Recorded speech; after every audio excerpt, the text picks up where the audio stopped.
everything's alright. 기다려왔어 지금이야.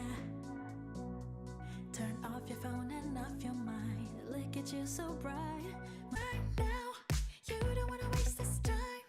어디든지 가줄게. Yeah, I'm on a road, can't stop. 이루어질 거야. I'll take you to the moon.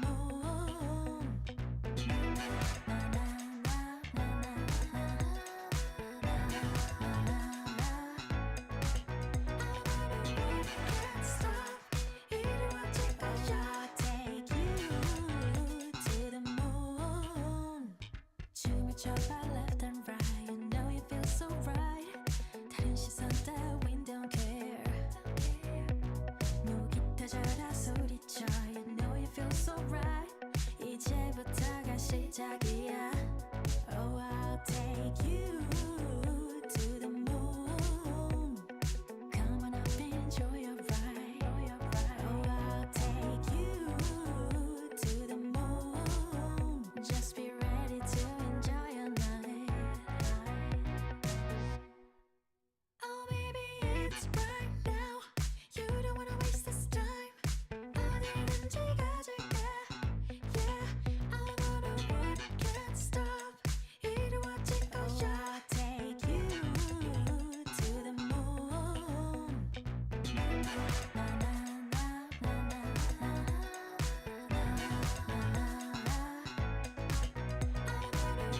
Can't stop.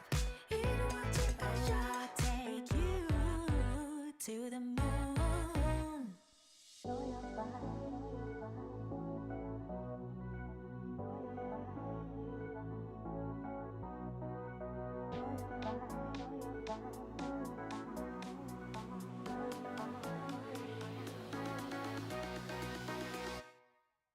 Oh, baby, it's right now. You don't wanna waste this time. 어디든지 가줄게. Yeah, I'm on a road, can't stop. 이루어질 거야. I'll take you to the moon.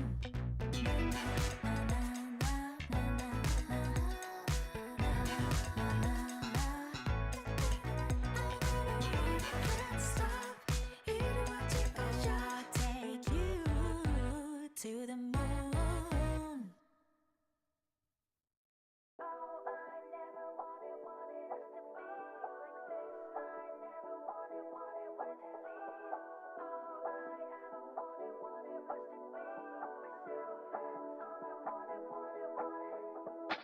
I don't wanna waste my time, don't wanna waste my mind. I wanna get off this ride, I wanna make it right. 이미 찢어진 맘, I'm ready to go, go low, go low. 이미 오래된 말, you left me alone, alone, alone. I don't hate you, but the way you just grip my heart, break my heart.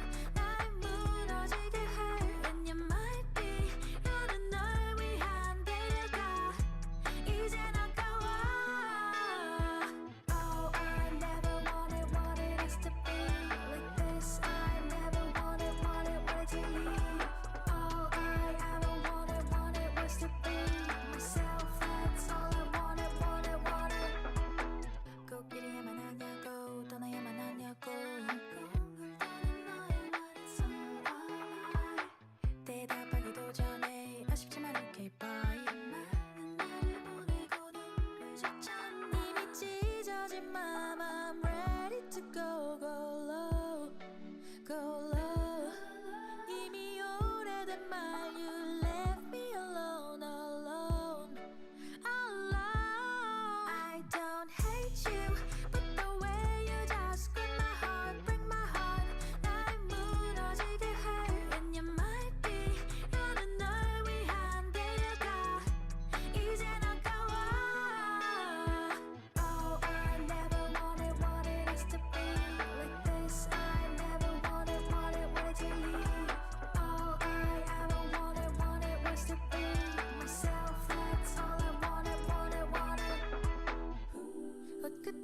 느껴진 너의 향기 내일이면 사라질걸 그렇게 널 털어낼게 I know I deserve better I don't hate you but the way you just grip my heart break my heart 날 무너지게 해 And you might be 나는 널 위한 데일까 이제 나가와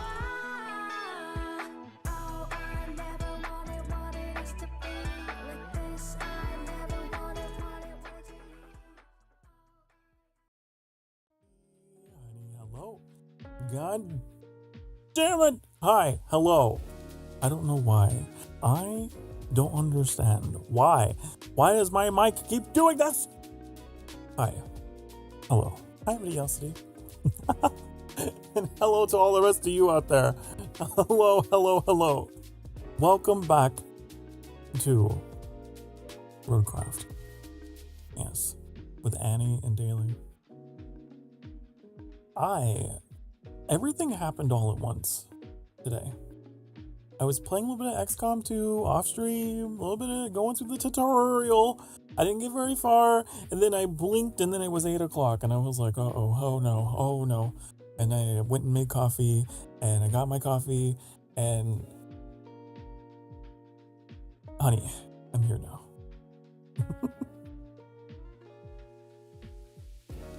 Oh, man. Okay.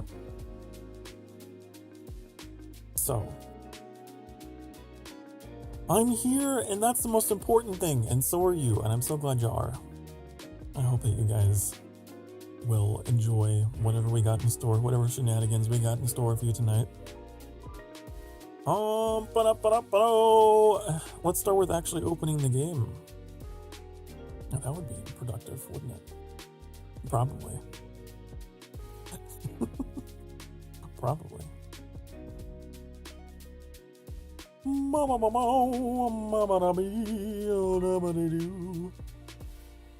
I feel like I had something to tell you guys, and I completely forgot. I don't remember. It must not have been important. It must not have been important at all. That's how I cope with forgetting things.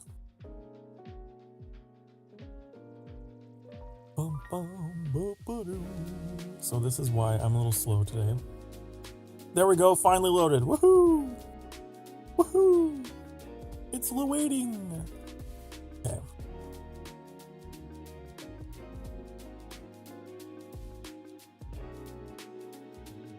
I'm sure we'll have a fun stream. Yes. We'll have the best stream ever.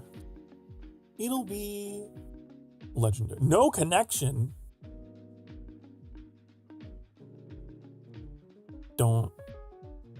Don't do this to me, game. Uh-oh.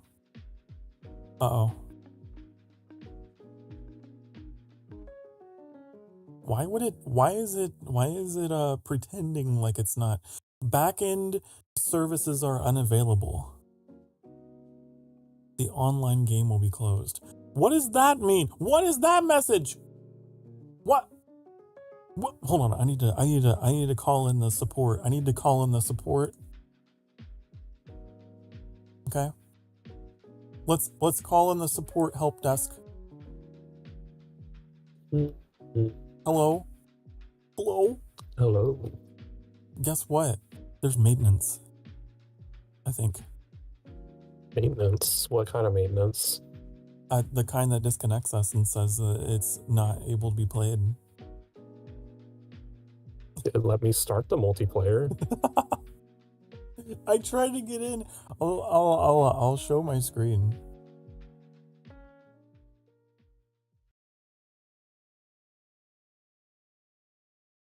Maintenance. Well, hold on. Let me use my robot voice. Maintenance will be performed from the 29th of this month 6 to the 29th 7:30. Connection to the backend will be unavailable. Isn't that just a warning that it's coming up? Oh, today's the 28th. Okay. Well, Maybe, I I don't know. mean, it's the 29th in some places, but it's still like very early 29th. Well, I don't know why. It hates me. It won't let you join at all? Well, I'll try again. Because like it let me start a multiplayer session. I will attempt to join. Let me see if it's still active. Checking permissions. Yeah, it says I'm connected to multiplayer. Well, that must be nice for you. Connection lost. You could play offline or try to connect to online services again. I guess I'll just go fuck myself. Why? Why? Why? Why? Why? Why? Oh, there. I finally got in. Oh my goodness.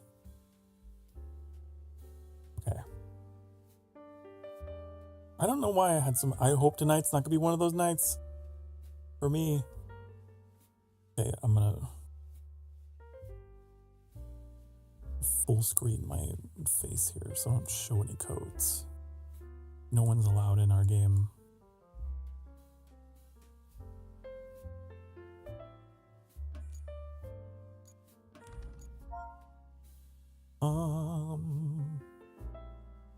Oh, what is the code? Oh, I see.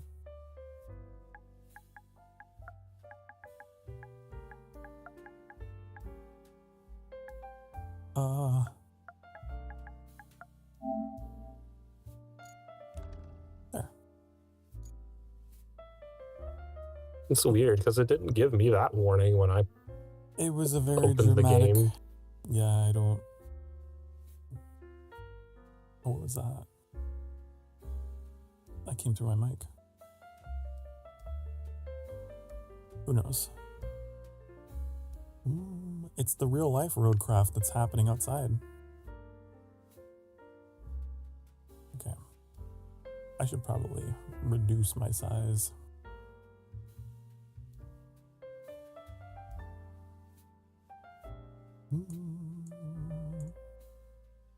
Guess what happened today? I tested my transitions and my voice properly faded in. But then, when it came prime time to stream for real, it turned off my mic. Why? Ridiculous. I've been starting my streams muted lately. It's so annoying. You're gonna become Markiplier. I used to pride myself on never starting muted. Become the Markiplier. He's a prime influence. Oh yeah. He's a big guy. He's a big guy. Oh, hello, David. Hi. Did y'all pop up in that shared chat? Oh yeah, I gotta. I did. On that. Did you? Okay, cool. Just making sure. I was damaged. I found the controlling. sawmill. I couldn't get into the game. I was panicking. He was breaking everything. I don't know why it was disconnected me.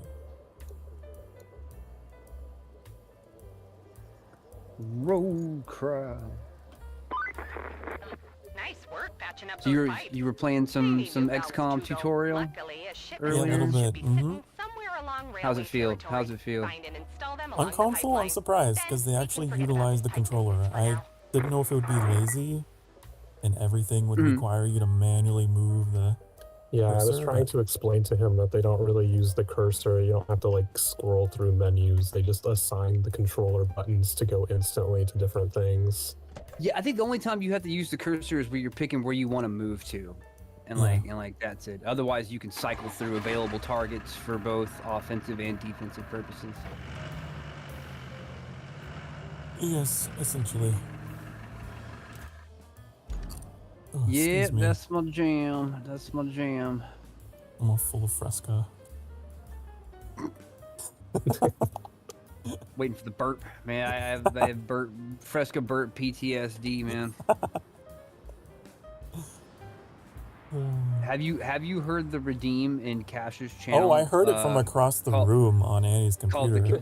It was really funny. The I was Cash like, Quake? Yeah. what was that? Like someone burped out of your computer from across the room. Yeah, that was Cash. That's another day at the office for her. I've heard her like before she streamed. I'd be playing games or whatever. Whenever we were in the apartment, our computers were in the same room, and hers was like behind mine. We were like back to back. Oh, in the living room. Boy, and she'd be pounding them frescas on the weekend, dude. Like,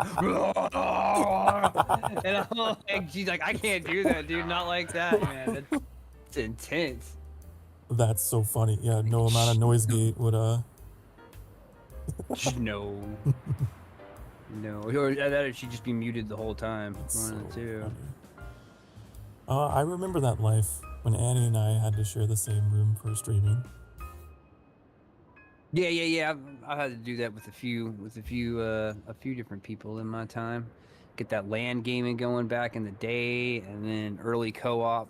Do that in the day. MMOs, World of Warcraft, all around the house. Sometimes close together. It all depends on how big a space you have. You know what I mean? It's like my back in the day sneezes. before there was wireless, everybody had you had a router, and you had multiple Ethernet cords. Going out. So like, yeah, you could only travel it so far, wherever you had money for. I think I ran some wire across some ceilings. My thing that is like, I guess, annoying for background audio is my sneezes are powerful. Oh, you got some rippers? I gotta mute my mic because I don't know. I think my compressor can catch it and it has like a Doppler effect and it's really funny, but his sneezes are sometimes loud enough that they trigger my noise anxiety. Your what anxiety? Noise anxiety? I can't stand loud really? noise. Dude. What gets me is the kiddo, like I'm the only one who has the computer out in the living room because I got a real big ass desk, and like not far from me is the dinner table, and the kiddo will be eating ramen noodles, you know what I mean? And she's over there, I got headphones on, I'm streaming, man, you just hear like, oh yeah. like, yo, like that. I think one time I kind of said, I was like, yo, like that, and she looked up because I never said that to her, and I said it was like some authority. I'm like, I'm sorry, baby, can you please don't slurp your noodles that loud, okay? It like immediately jacked me in. Was that the what? The dad tips are coming. That's exactly right. I feel like Rowan would probably be the type of person that would slurp his ramen. Oh yeah, he don't give a fuck about it. He probably like chews with his mouth open, and like he probably eats his food while breathing through his mouth. Oh no! I hope they never make that episode. Combination. Did you ever see the Gamescom thing, by the way? No, I have not had a chance. I got it sitting on my watch later, but I have not had a chance to actually watch it. Nor have I watched the new one today about role players. Oh, there's a new one. Yeah, Fireheart's on the cover. It's Fireheart and one of the chicas.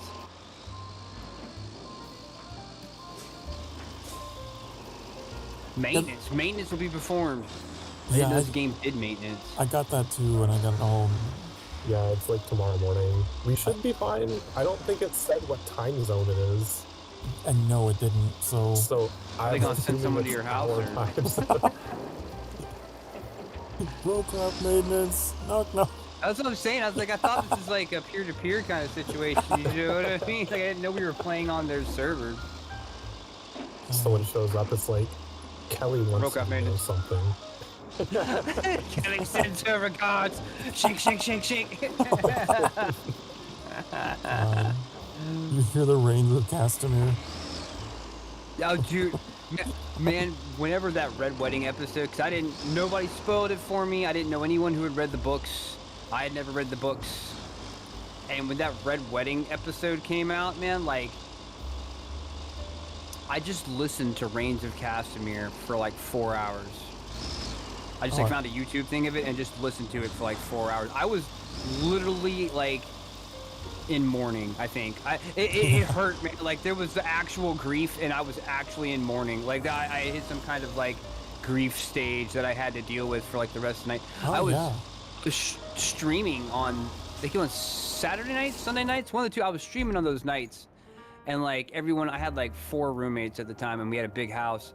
And everybody, like, I'd stream for an hour, and then I'd be like, "Yo, I'm gonna go watch Game of Thrones. I'll be back, in an hour."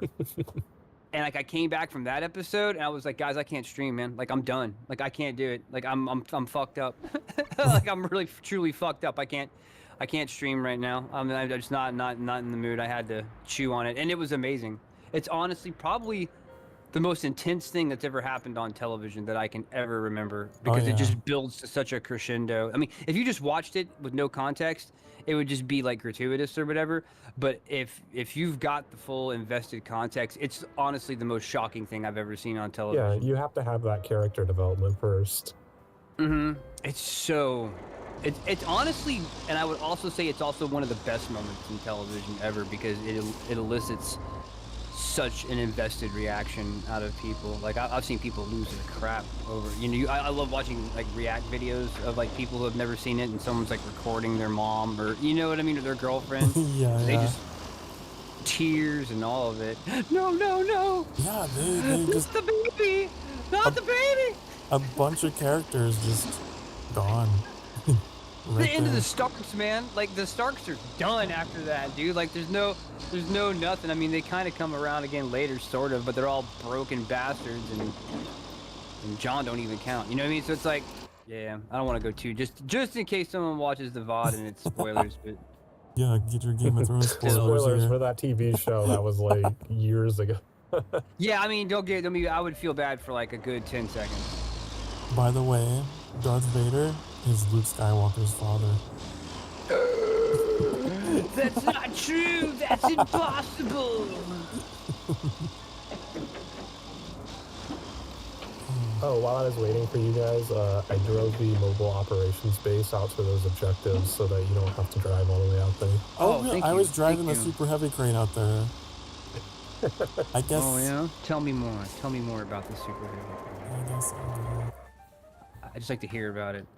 You only have to make the drive back because you'll be carrying something.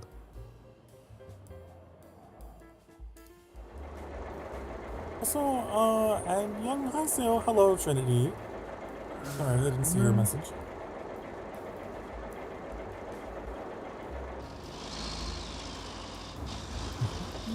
But yeah, I'm glad we did stop because that drive, I think, took me about 15 minutes to get out there. Yeah, I remember they gave us some crazy objective right whenever we stopped, and we were just like, oh yeah, we're gonna save that one. We're gonna save that one for next time. That's all we have is one main objective. Yeah, but there's 2 objects that need to be transported. Oh. There's 2 at the railway station. Oh. I think they're both, Oh yeah, well thanks for driving that out then. Yeah, that's awesome. I think they're both valves that you then have to take to the pipes where they're marked and put them on. Yeah, I'm trying to figure out how to get in there.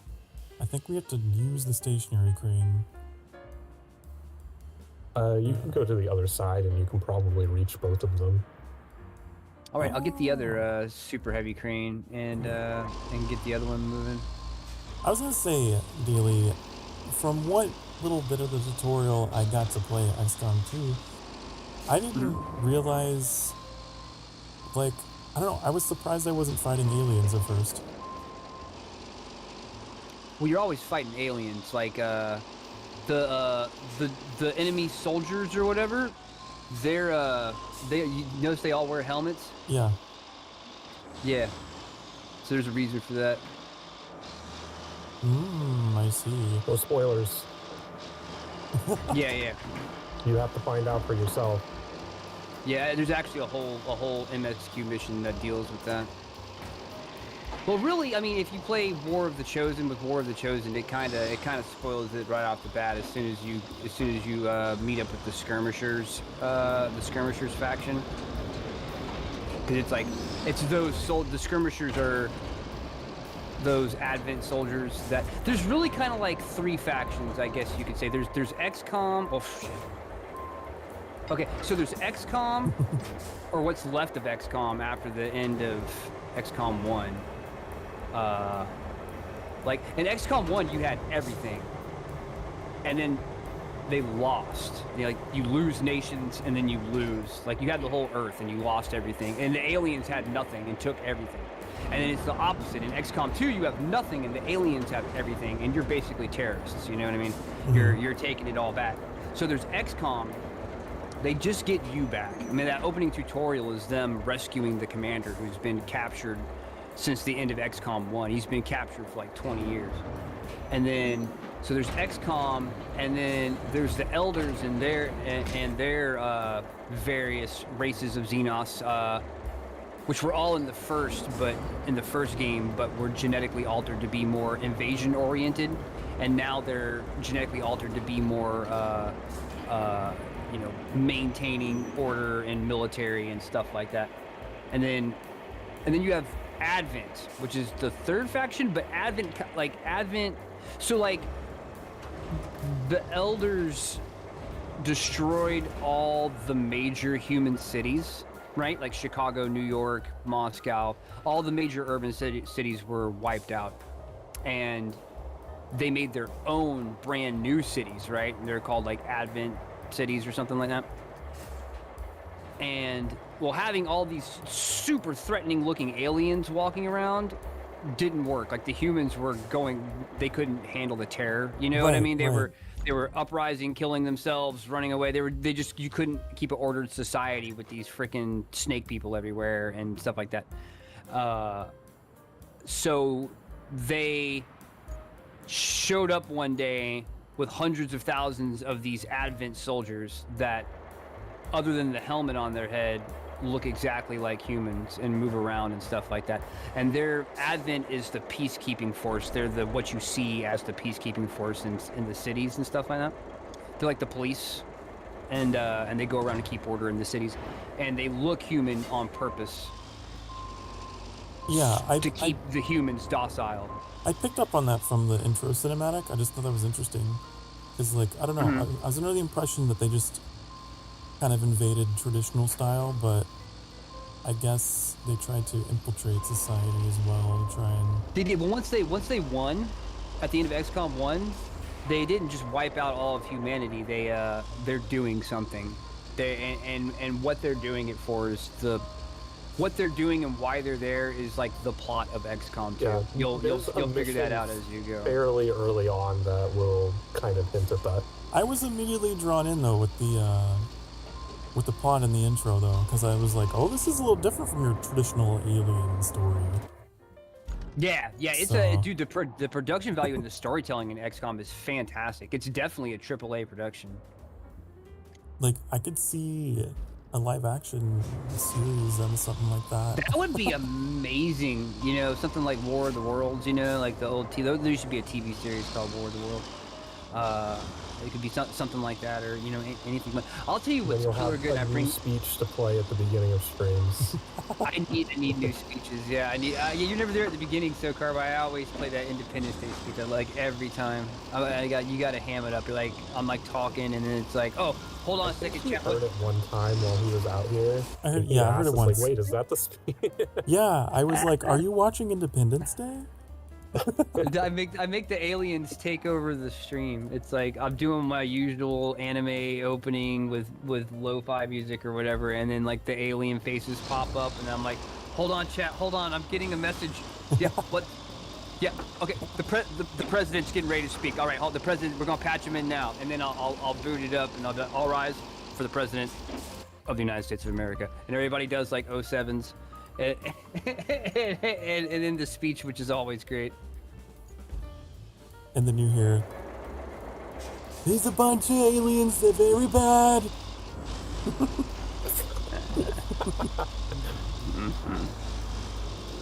Wait till I get another plane.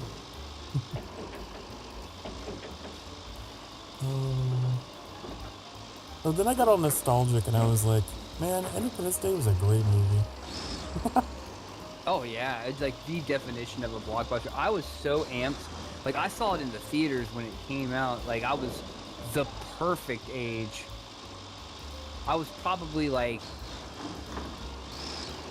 15, like 14 or 15 whenever it came out.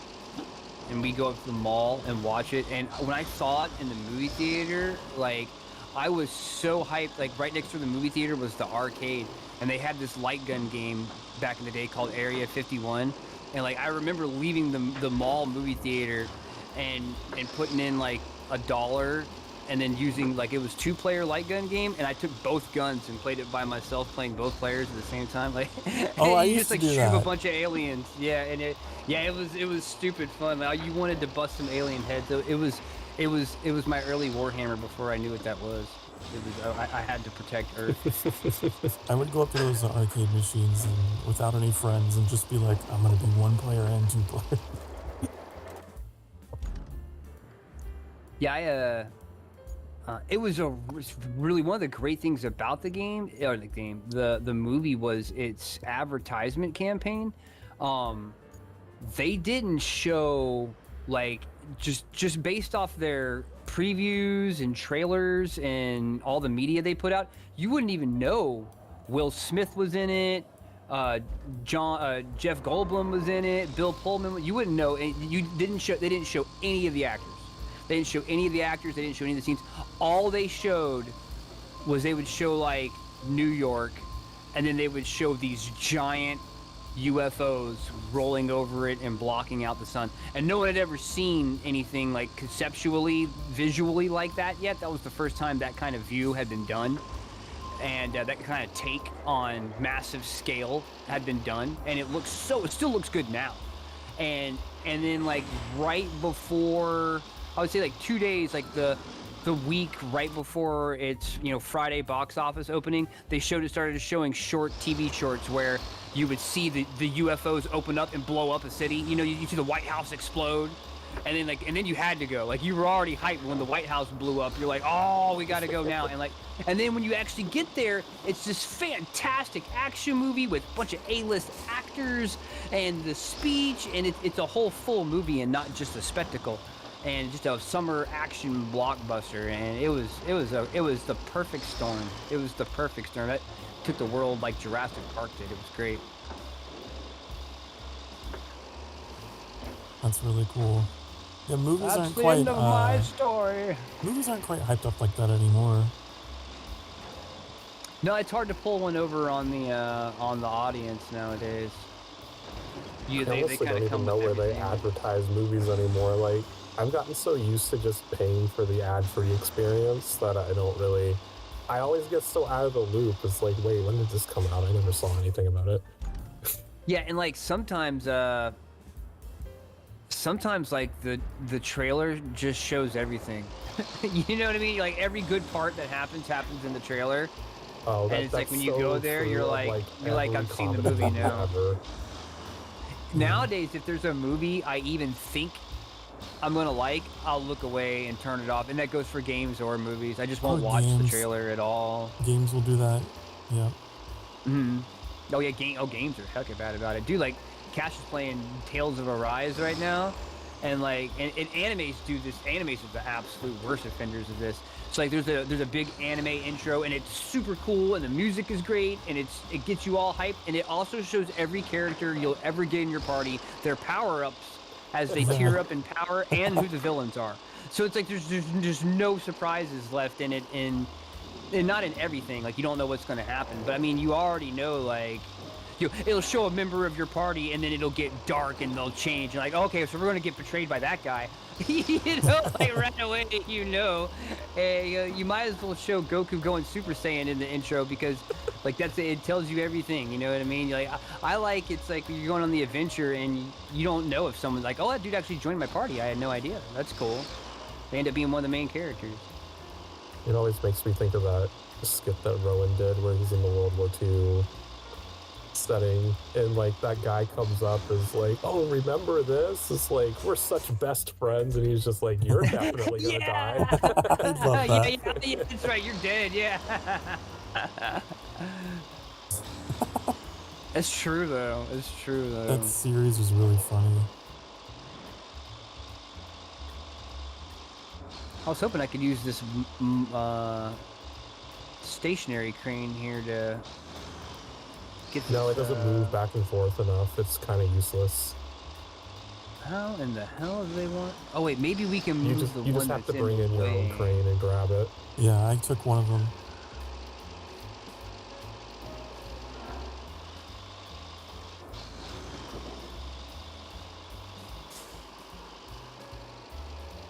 Robot detected. Daily. Damn, man, they're on it.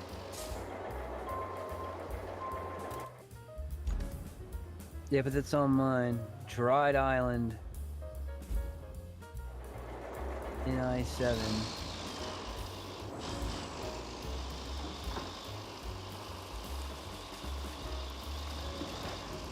I finally found the steel pipes factory after so much searching. You did or you did not? I finally did. It's over. Nice. It was in this cloud that we hadn't done. Oh, and there's another base over here. Oh, cool.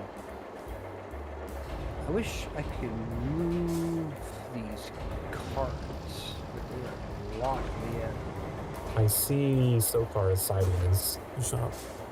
No. No. Everybody look, everybody go to his channel. Oh man, you got it. Dude, you deploy the jacks, man. They are Deploy the deployed. Oh no, don't undeploy them. Can you turn your crane and then push it out to push you back? You're kind of on a bad spot though. You're on a hill. What if I use the weight of the valve to there? Counter weight. I'm trying to see where you are.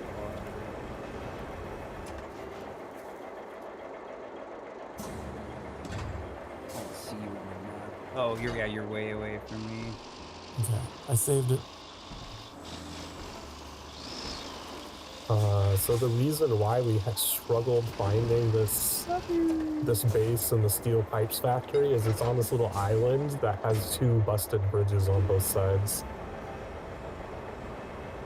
Oh man, yeah, like no entry. No entry. Oh wow. Let's see what's up.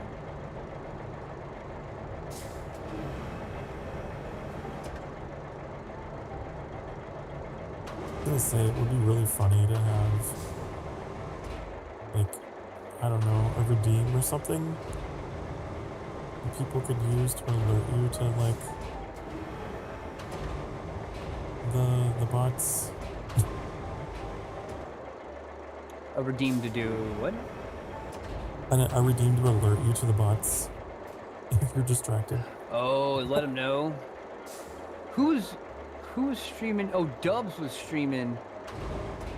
We were doing Moria Mondays. We were doing Moria last Monday, and like, this dude jumps into his chat and follows them, and he's like, "Man, I love this game so much. There's so much neat stuff that goes on in it." And the Sari bot was like, "Whoa, bam!" and just like banned him like immediately. And we're like, dude, he's like, "Whoa!" Like, must have done something to piss the bot off. I'm like, dude, hey guys, can I play? Get the fuck out! Like, the bot just like committed a hate crime on him, dude. It was ridiculous. Like, man, he seemed like a nice guy. To be fair, he didn't say what game. You know what I mean? So he could have been Just doing like one of those. generic. I really love your content. Without specifically Wow, the saying content anything. is so entertaining. The game you were playing is very fun. Yeah, I really enjoy your content. It really speaks to me. What are your plans for your future plans for content expansion? Oh, see, there's Dubs right there. Dude, that Siri bot just tore into that dude, man. Like, dropped the elbow on him from the top rope, dude. Like, I don't think he saw it coming. He like walked in the wrong room, got mauled.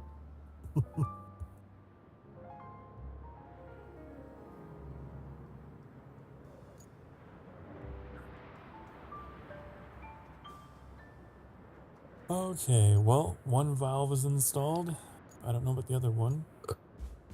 Does Daily have the other one already? I see Daily moving in on it. No, I'm working on a way to back up to it, to get it out of the freaking thing it's in. It's like, it's in deep. If you can't reach it, the overhead crane that can't reach it. It can't go that far. Oh, you're right. Yeah.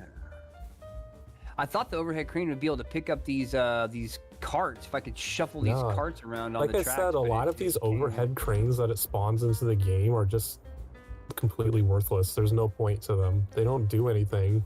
Yeah, true though.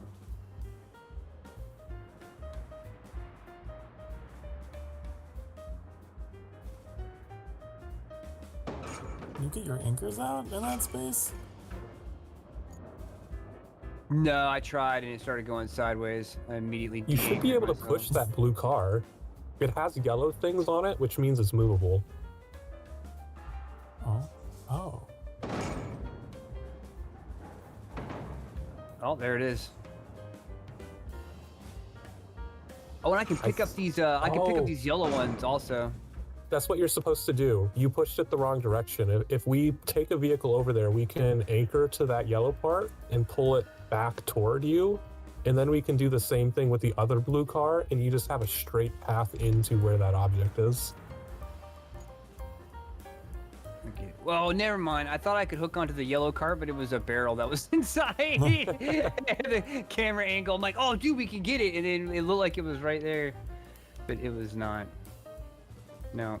No, I can't move these yellow ones at all. There's some concrete slabs tucked away over there. Can I grab... Oh. Oh yeah, the blue ones are totally grabbable. You're coming with the scout vehicle? The winch to it? Man, I really wish there was a spectate. I can't get into that other one though. I wish there was a spectate for players. That'd be fun. I think you'd have to use the crane to like drag that second one backward. Let's see what I can do. Let's see what I can do. The boom on this crane extends pretty far. In fact, I could probably get the thing. Oh yeah. If I really wanted to. I mean, this is the hyper crane. Biscuit for the biscuit.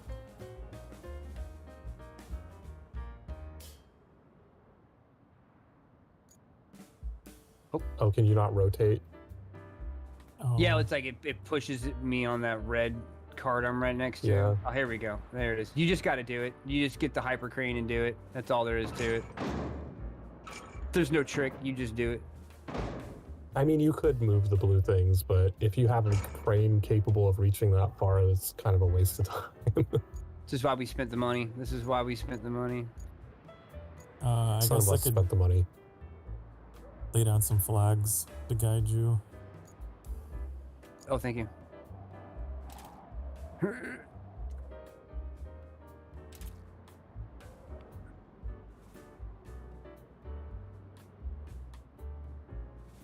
I wonder if this path would be... There is some mud here, but like...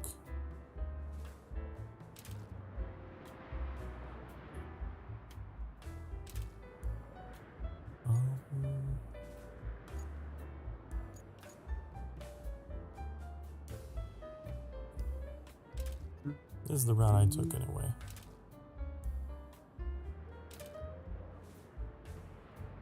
Alright, what I don't want to do is go up onto that mountain up there. That's... I can see there's not a way down it. It'll dead end at that reservoir. I need to get on the road that you're on right now. Or what your super heavy crane is sitting on. Yeah, so out around the outside. Yeah, you got it. I'm gonna start moving down that road. You got it. Appreciate it. MVP bot? Yeah, dude, better safe than sorry. I responded in a DM to a guy today because I thought he was being nice, and then like 10 minutes later talked myself out of it and blocked him and banned him like immediately. He wants to talk to me, he can come talk to me in Twitch, and I'm thinking about making my Discord an invite only. Like I really am. Like if you want my Discord, you can ask me and I'll give it to you. And if you've only been here for 5 minutes, I will not give it to you. I mean, why not, dude? It's not like 50 people are coming in my Discord every day, or it's not even like 50 people want to come in my Discord every day, so I might as well just have it be invite only for now. There's no reason people that are, like, you know, the 15 people that are in there now should have to deal with bots and stuff just coming in and messaging them. Shit. There we go. Saved.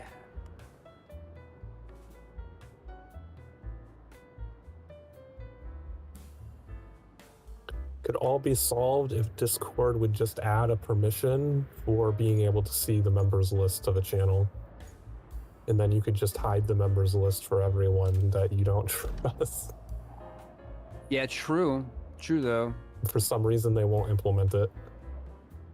I would love to see them just set it up to where you have to have like you click one, but like I was looking into like the verification stuff when you were talking about it earlier, and it's like there's so much setup you have to do. And I'm like, man, why don't they just have a button where like you have to have a verified phone number, like your account has to be verified by entering a phone number and then responding to a text, and then like only accounts that have linked a phone number to them. Like, yeah, not that you have to have that to have Discord, but like I should be able to turn an option on with a click of a button in my server settings that's like only people that have gone through the verification phone number process can join. Yeah. And if people like think Twitch that's unfair, has then that they can stuff. not join. Yeah, exactly. You can have it set up to where only verified accounts can chat. You know? Pretty sure that's an Ours are option. set up It is an so that option, you but have you gotta to, do a lot of stuff to do it. You have to connect your Twitch or YouTube account to verify that way. That's how Yeah, yeah. There's There's a lot of steps. There's a lot of steps for that. You gotta get a bot. You gotta do a bunch of stuff. Oh no, it's built into Discord. If you want to do account verification via Twitch or something, it's built into Discord. It just sets up an extra role that automatically applies if they link it. I'll have to look into that. I'll have to Yeah, look that's into what I that. got. I don't like installing a bunch of bots to my server. Me neither. Me neither. I don't have any. I might have one. I think this is the only objective that we got. Yeah, this is it. It's all on you.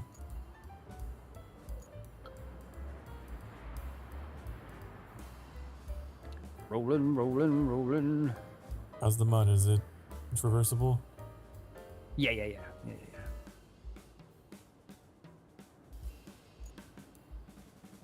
Man, how cool. I was just thinking, what if there was a player role in this game that took the place of Kelly? Like a player that'd could be step cool. into the That role. they have to read off like they're And- a DM. Yeah, and you could like be like, okay guys, it looks like you need to do this and do that. Basically, yeah, DM the RoadCraft. Oh, you got to manage your coffee levels, and your SAS meter has to be in perfect balance, or else people start quitting. Morale drops.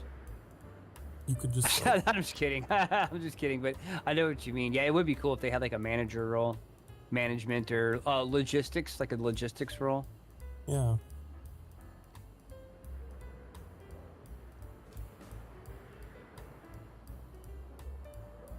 RoadCraft 2, maybe. Kelly has reached like demigod tier in my brain. Like I want to see Kelly fight the Duolingo owl. See who wins. You gotta. Well, I guess you could do that if you go into like the character creator of like Soul Calibur or something. True. And you could put the fairy from the Ocarina of Time games. You know, hey, listen, hey, listen, and then also Paimon from. I would say Paimon from Genshin, but she's already been fired. Life took care of her. Well, the balance was redressed in the Force on that. She doesn't exist Well, I anymore. mean, Paimon wasn't annoying only because of the voice actor. It was just like all of her dialogue was so unnecessary and repetitive was the annoying part. No, it was a good portion of the reason that I didn't care for sticking with the story and stuff. It was like, yeah, it aggravated me. It made me want to skip. So I have a route sending you around because Let's see that. I think that it's more clear this way. You can get a lot closer to the valve. Yeah, works for me. Just gonna scuff your super heavy green. Scuff. Oh, I forgot to move it. That's what you get for not parking it. Oh, it's in park. Just in the middle of the road. He's now that person in the parking lot where if you like parked over the line, he's like keying your car. Oh yeah. people just their problem obviously isn't with you. Their problem is with something that's happening at home, and they've reached the edge and they're about to snap, and they're about to break. Trying to look for where's my next flag at? Oh, it's the objective just around is the right corner. there. Oh, it's so to the right. We're here. Okay, I got you. You should just be able to follow that dirt road. It wraps around. Just gotta make sure I The don't. next flag is the Flip it objective here. marker. Yeah, got you.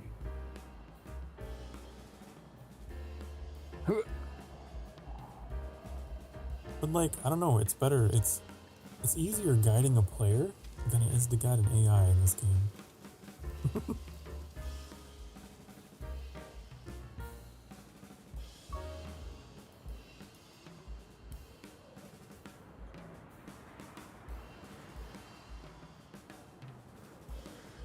Don't drop it in the lake. Make the trip entirely over again. I would just hop into SokAni's crane and come down and finish it there. I think he meant the valve itself. Oh yeah, that would stink. Because I think if it goes underwater, you can't like hook to it anymore. Oh, gross! Yeah, I didn't even see all that water over there. We need to get a convoy with essential materials to the railway. Can you plan a route from the western tunnel to the railway? And while you're No. at it, there is something else you could do if you're feeling particularly industrious. Satisfy the train me. got derailed by the Completely. earthquake and is kinda in the way now. If you can move the carriages and cargo off the track, that should clear the way. Mission Control Kelly returns by Saber Interactive. Okay, I'll delete these so we don't reach our limit. Clear damage from the train accident. Man, should we get like medical down here or something? Clear the bodies. I remember saying, I think the last time, I'm like, you'd think it'd be like there's no dead bodies. If it was like realistic, there'd be just like tons That of is dead true. bodies all over They're the like disaster operating under the zone. premise that everyone listened to the government. They all made it alive. I was talking about that earlier actually, is there's a lot of people who would love to have like traffic simulation in a game like this so that the roads aren't so easy to traverse. I was talking about my experience with Construction Simulator and how just annoying and unplayable the game becomes when it has traffic simulation turned on. Because one of the most annoying parts of it is when you crash into another vehicle in that game, you don't just stop. Your vehicle, for some reason, does like this 270-degree spin, flies through the air a little bit, and then stops. Oof. And if you have Very a trailer hilarious. with you, the trailer doesn't spin with your truck, so you just end up jackknifed. Ugh. So last time I was playing it, I ended up just turning the traffic simulation off completely because it was just... It didn't add anything to the can turn game it for off? me. It just added annoyance. I didn't know Yeah, you you could can turn it off. You can also turn off the traffic violation system if you want to. I never even got Oh, yeah, I'm ticketed glad it for gets- anything, yeah. so I can see it being good if it was done right, but That's you the know, thing is, if they, it's that punishing, then yeah, it's not good. they have a whole concept of getting ticketed for speeding or running red lights. I turned it off because it kept ticketing me for running red lights that were green. It just Oh, didn't work no. properly. And- Officer, the light was green. All right, buddy. Think you've and had the enough to speeding drink. ticket only kicks in if you're doing like 100 miles an hour. In your construction vehicle? Yeah, really? most of the construction vehicles don't even go that fast. I was wondering like what was up because like I'm definitely breaking laws. I'm plowing through these cars. Because I looked, there's like a little stats section you can check, and it said in all the time that I played with that system turned on, it only gave me one speeding ticket. I just can't wait to hear more about more hard space, some more hard space ship breakers and stuff. Oh, I'm gonna be all over that game. I saw someone playing this game that just came out called Water Park Simulator, and like you build and run a water park. It's like one of those games, you start out and it's literally just like your pool in your backyard with a slide, and you got to clean it and set it up and get stands. And like it's like one of the management games, like Arcade Manager or Supermarket Simulator type thing. And you know, you get bigger and more and move on. And I didn't see the end game, but it looked cool. Like the dude was out there with a mop, and he's like cleaning up his diving board and getting the area going and trying to make money from people. And but I like the idea of you just start with like you open up the pool in your backyard to the public. You know. I don't know how Are you good going it with is. that so far? Oh, are you going to the Yeah. debris field? I'm gonna go and clean up crew. Yeah. Getting I'll wait for you to out get there. past because the plotted route uses that road. Looking forward to getting crushed by Void again. What you talking about, I Terraria? hope that the AI trucks can get through this Hard space. mud. We might His just end it. hardcore run, that went so well. Yeah, he got pretty far for a hardcore run of hard space. It was bold. Why can't I move? Is there something in the water here?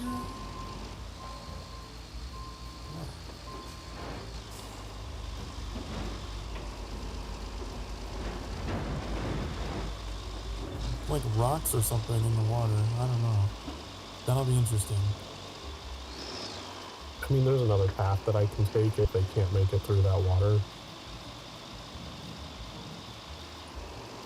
Feels like there's something under my axles.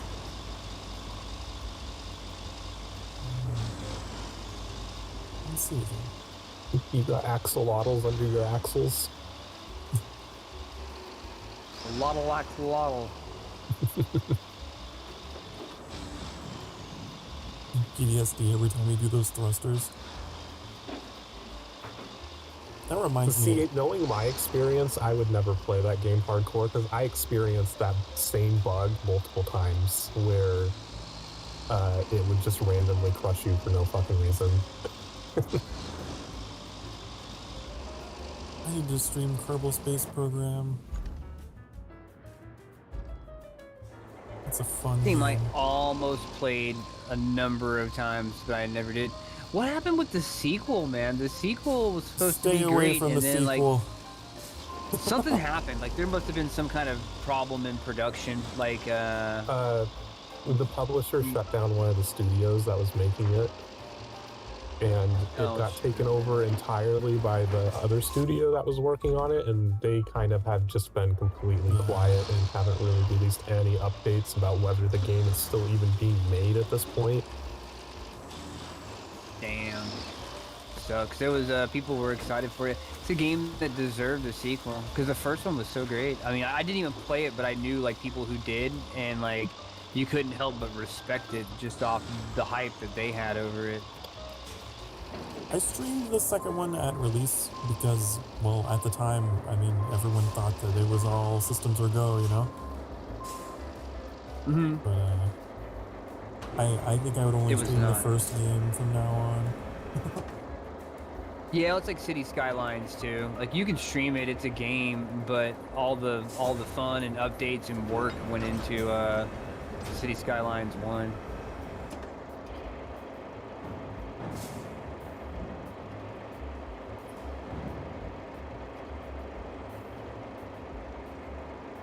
Oh damn, this route that we're working on now is going to give us 60 concrete slabs over the life of the runs. Shit, I bet we're gonna be building some hardcore bridges. Well, yeah, that one factory that I just found has 2 bridges Yeah. on either side that are both out, so we're definitely gonna need some. Oh, he got like nowhere in that mud. I He just figured. hit the mud and it's like, stop. They're not like us. They're not built like us super heavy things. Nope. Okay, so why isn't Kelly happy with what we did? We gotta move those. These rocks. Kelly is There's never like happy. three rocks up here that you gotta move.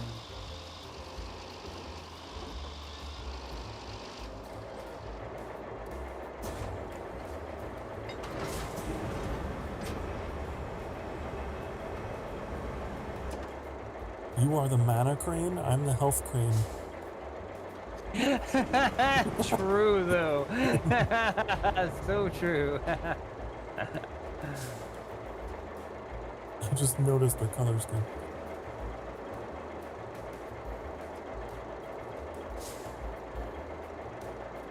I guess that makes Annie the rejuvenation potion, huh? Purple. The 1-2. Oh yeah, purple. The 1-2 combo. Oh, you can crane rocks. I didn't know that. Some rocks you can.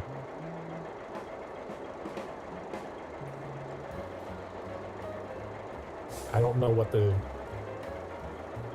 thing is, like, the logic behind the scenes for, like, which rocks are supposed to be craneable and which ones aren't. Well, they can't get through here either. We might have to pave this muddy part. You did it. There it is. See if I can have them go around in the grass. Color me impressed. When you clean a place, you're thorough. If I ever start a cleaning company, I know who I'm hiring. Okay, was that necessary radio chatter? Dude.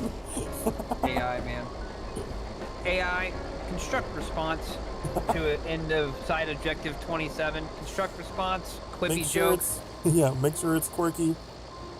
Wisconsin accent, go.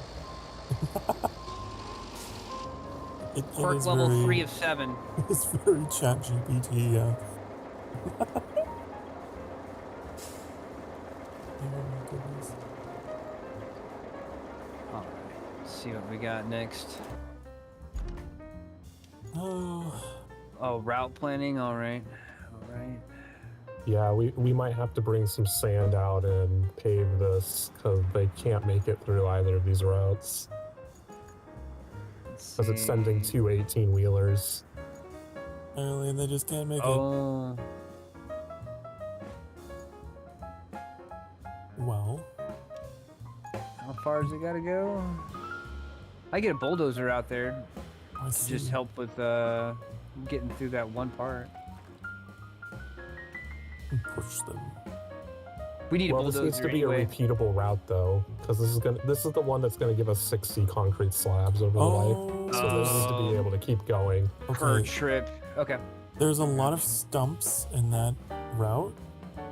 I I noticed would as rather well. get sand and fill in the upper part Yeah. and pave that, and just not worry about this. Yeah, 'cause I tried this dirt road as an alternative, but they have just as much trouble with it. there's stumps Alright, all it's over all it. good. I'm gonna bring out some stuff. I'll get the bulldozer There's a out sand there. pit right there too. Yeah, I think they want us to fix this road. Yeah, seems to be the implication. But getting a dump truck out there is gonna be annoying. Nah, I got this tread in the mobile spawn. It's all good. Oh yeah, I guess there is a mobile spawn there. Well, I'll bring up the backup dumpy. Back that dumpy up. Gotta go to a garage.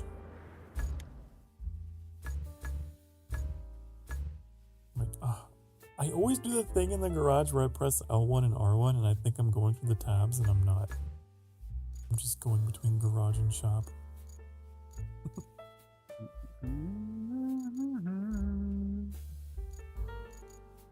All right. So do you want to pave this muddy one that you're making it go over right now? That muddy curve. Yeah, out near the water. Okay. Okay, I got you. Okay. It's the bike owl. That's what it is.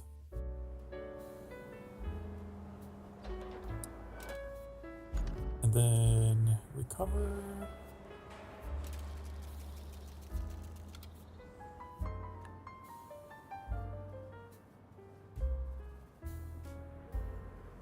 Two. Oh, it doesn't show everything. This here? Dumped my sand when I arrived.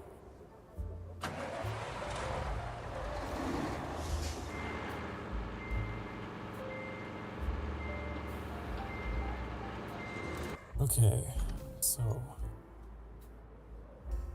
going south.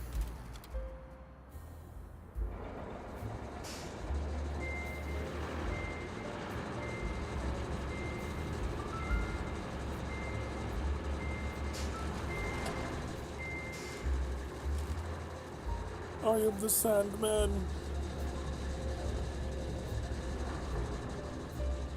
Excuse me. I know I say this every week, but that Alien Earth series on I guess on Disney Plus, Hulu, FX or whatever. They did episode 4 yesterday or Tuesday. Dude, it was so good. Like, it's not even about the xenomorphs anymore. Like there's other aliens that are even freakier. Like, I had to stop eating. I haven't had to stop eating in a long time. Like I was eating a what is it called? Antipasta? It's Antipasta. pasta and chopped up deli meat and some arugula with a little bit of Italian on it. It's antipasto. I'll have to ask Cash. Anti-pasta. But that's kind of what it's like. That's kind of how it's spelled. But anyway, I was eating that. It's got little matzo balls in it, but I was eating that, and freaking there was just a scene where, and it wasn't the gore of it was the savagery of it, and it just gave me the heebie-jeebies. It was a death that I wouldn't wish on my worst enemy, man. It was like there's this creature. It's like it's a large eyeball, like the size of a softball, and it's got like maybe 10 octopus legs, like red octopus legs attached to the bottom of it.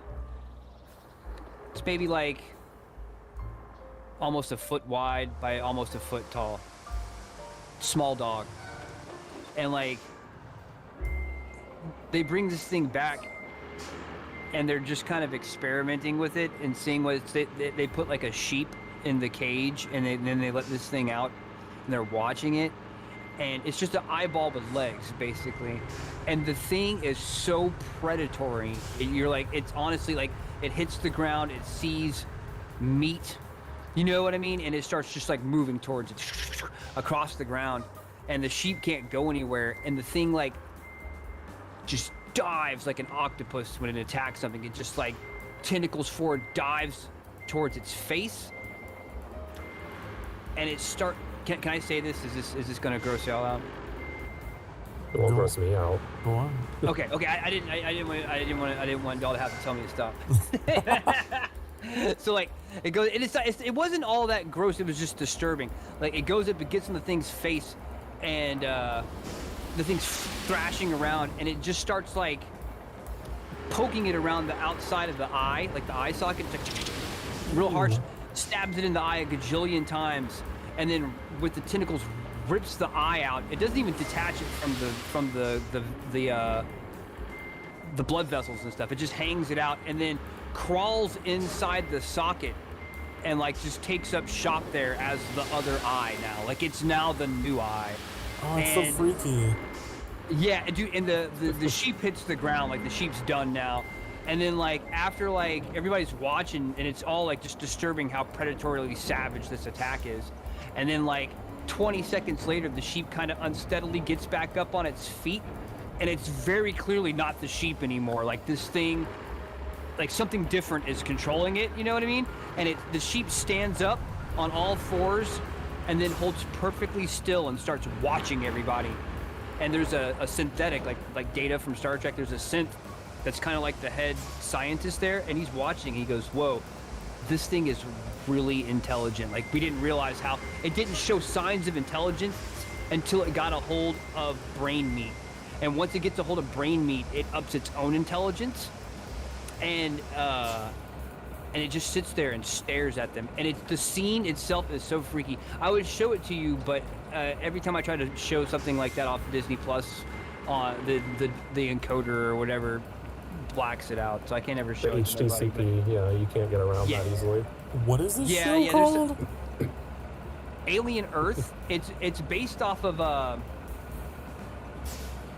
Aliens, Sigourney Weaver gets Game Over, man, get the Xenomorphs. Oh, really? Like it's based off that. Yeah. And but they go in, this series delves a lot more than just the Xenomorphs, and it's been absolutely fascinating, both as sci-fi horror and just science fiction in general, man. It deals with some wild concepts about like the very beginning of it is this guy, he's kind of like Mark Zuckerberg, like he's like this prodigy and this brilliant young mind, and he starts this corporation. Like the whole world's ran by like 4 corporations, and like he's like this upstart new 5th corporation because he's really good with synthetics. Like they have technology to make like synthetic humans, datas, you know what I mean? Mm-hmm.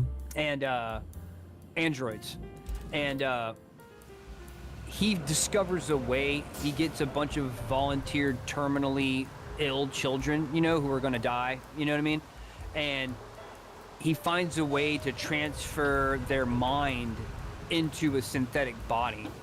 And it really deals, like, he's the first person to ever do this. We talked about this, yeah. Yeah. And dude, it is really, dude, it started getting freaky. Like, the 2 people that are kind of like the IT for these bodies and stuff like that, they kind of like, it's a husband and wife that weren't able to have kids of their own. Mm-hmm. They're like mad ass freaking computer programmers and stuff, and they work together as a tag team.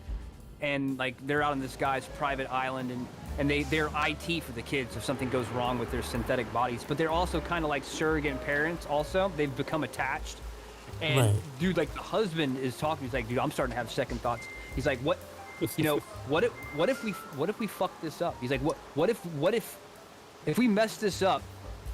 Best case scenario, we've got a bunch of synthetics going around thinking that they're actual human children in adult bodies. Worst case, we killed like 6 kids. You know what I mean? And the wife is like, you know, look, we'll find some way to make it right. And now they've got these aliens there that weren't even theirs. I'm not even going to get into how they got them, but they've got these aliens now and moved them to the facility, like the eyeball creature. And the Mark Zuckerberg guy is like all about studying them. Like he's got no morality. He wants to see what they're all about and you know, use them for whatever reason. And they're all like, okay, look, we'll get out of here. We'll get out of here. If things go bad, we'll make it right, baby. I promise. And then one of the kids comes around, and the synthetic kids that they've put in these synth bodies, and like she's been having a hard time recently, and she's like, good news. Great news. I'm pregnant. And like, the dude's like, you're a machine. Like, you were not pregnant. And dude, and she just got this murder look on her face.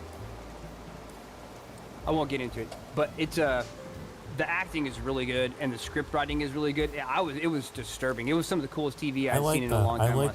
I like horror sci-fi. I feel like there's not enough of that. It's the best horror sci-fi I have seen in a good minute. Like horror sci-fi. And it just really delves into the sci-fi. I thought it was going to be all xenomorphs all the time, and it's so not. Like, it might get there eventually. Like, they still got some of the xenomorph eggs that hatch the facehuggers, but they haven't become an issue yet.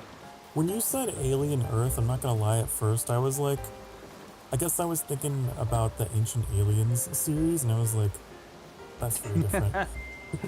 That's called Alien Earth because they, the whole thing starts because there's a deep space exploration vessel that's coming back with a bunch of different kinds of alien life that it found on different planets, and they end up crash landing on the surface of Earth in this prodigy guy's like city, and it all kind of goes from there.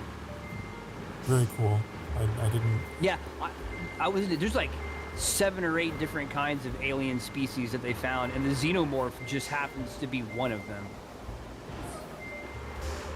And I thought it was going to be like all about that, and it's really not. It deals a lot with these companies and their no morality science that they're experimenting with, and it deals with just like the dangers of just messing with alien life in general. Like, you know, you think it's going to be like, I don't know, sexy furries from another planet, but it's shit you can't even possibly comprehend. You know what I mean? It's coming from places that have different laws of physics.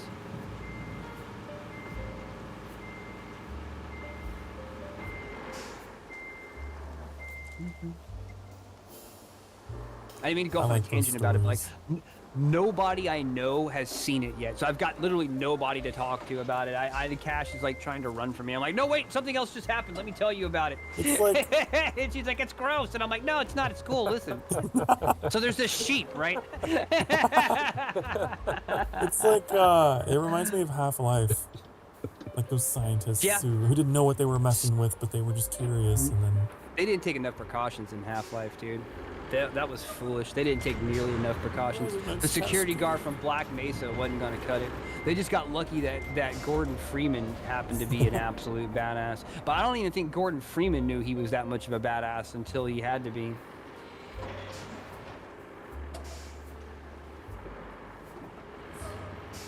I don't know why I tried to come at it from either side, thinking maybe it would be more efficient, but it took a long time. It's all good. I don't usually back in when dumping sand. If you can make it through with the dump truck, it's easier to just refill, move forward, dump, refill, move forward, dump. Sound like me after a heavy lunch. It doesn't even make sense, but the joke's still there. Too many beans. Too many beans. Oranges and oats.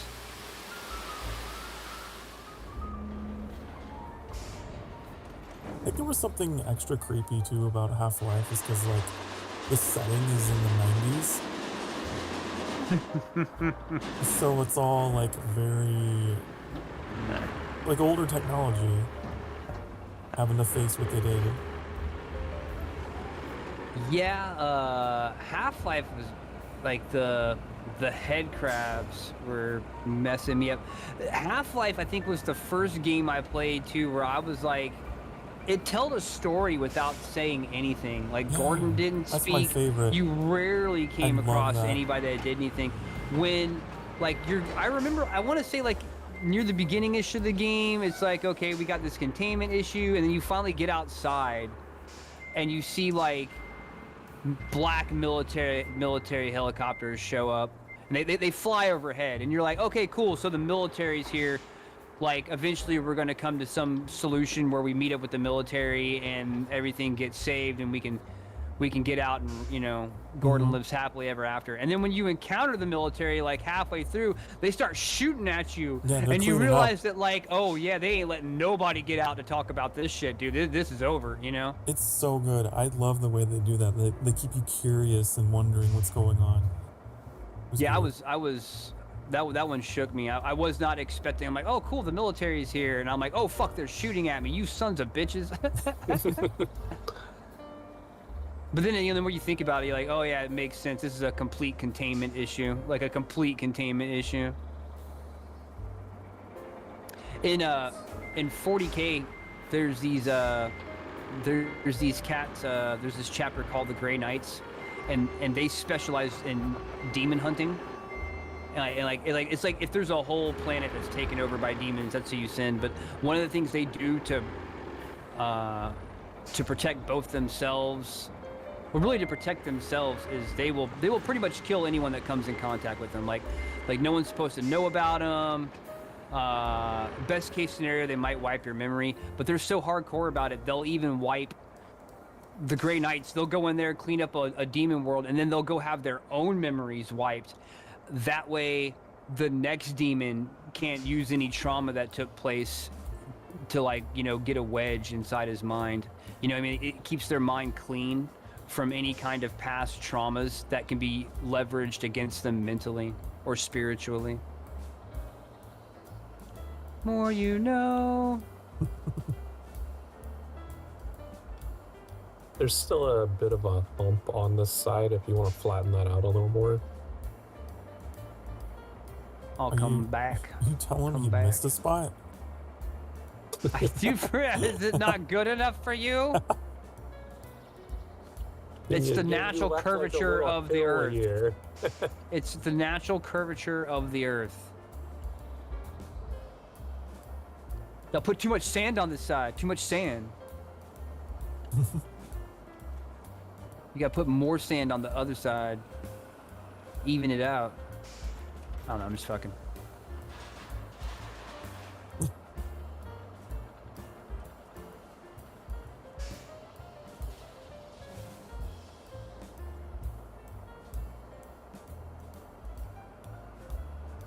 I gotta go, boss. My kid's got a baseball game tonight. I wonder if anyone's crazy enough to just fill in a whole river with sand. Take forever. Spartan wants me to make my 18-lane highway.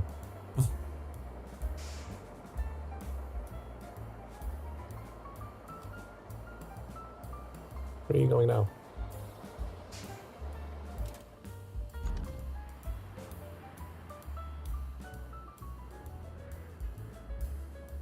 Is the sand good? It seems You like do just one more pass and actually just drive straight through onto the cement, because when you turned, you left like a little bump on the side that this machine's gonna get stuck on. All right.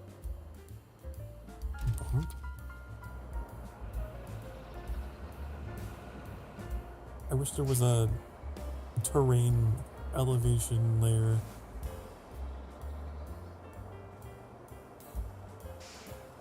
Oh, I see, yeah.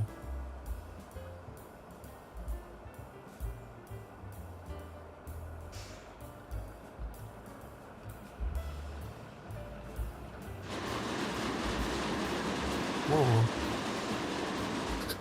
He's What scraping. is the noise? What happened?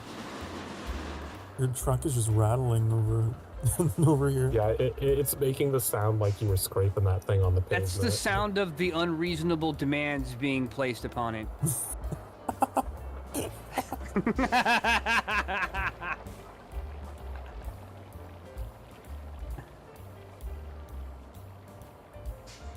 Somehow, Daly found a way to get out of the truck. He walked away that day. Somehow, Daily returned. You do it yourself. I'm out. The door opens, his character gets out and actually walks.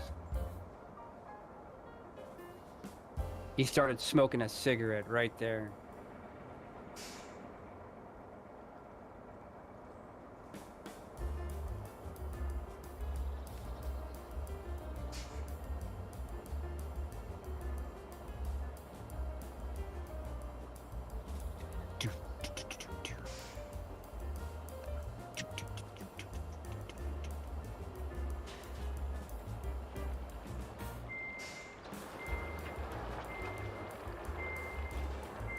And so ends the story of Poop McDinglebot. Poop.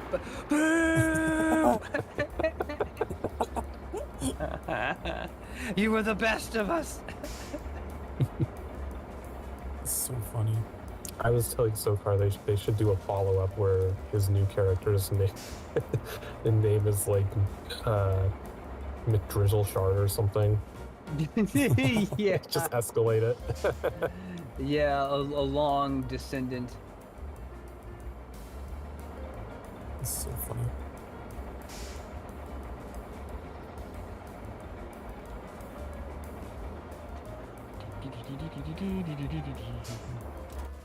Any other objectives we got going on?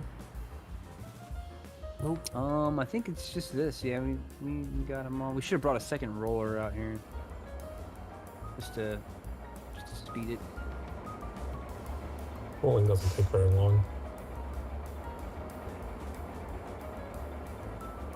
It does when you watch it. When you watch it, it just takes for freaking ever. It's like a watched pot never boils or whatever.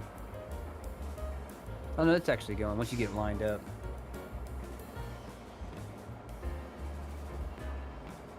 There's some kind of weird sand-related bump on the edge. I don't know what that's all about.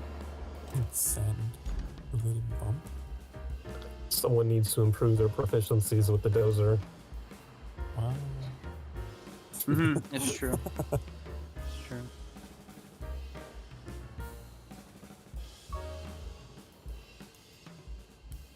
Once there's like maybe 7 or 8 fatalities, we'll definitely think about doing something about that.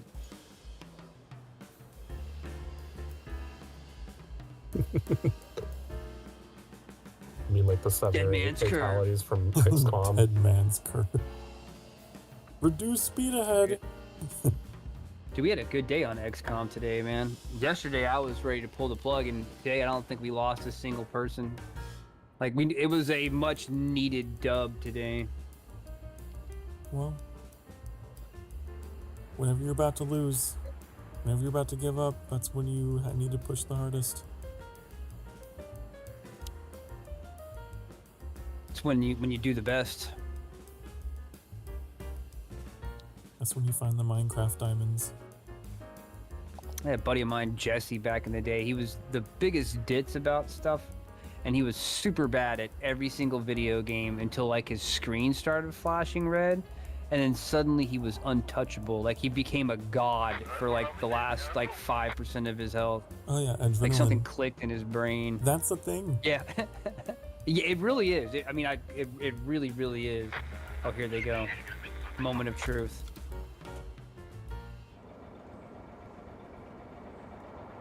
Whenever you're on critical health in a game, that's when you play your best because your instincts kick in.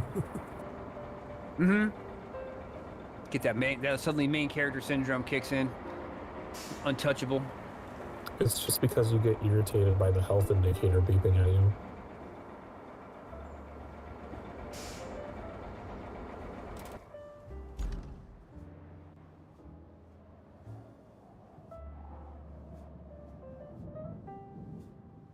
Spectate.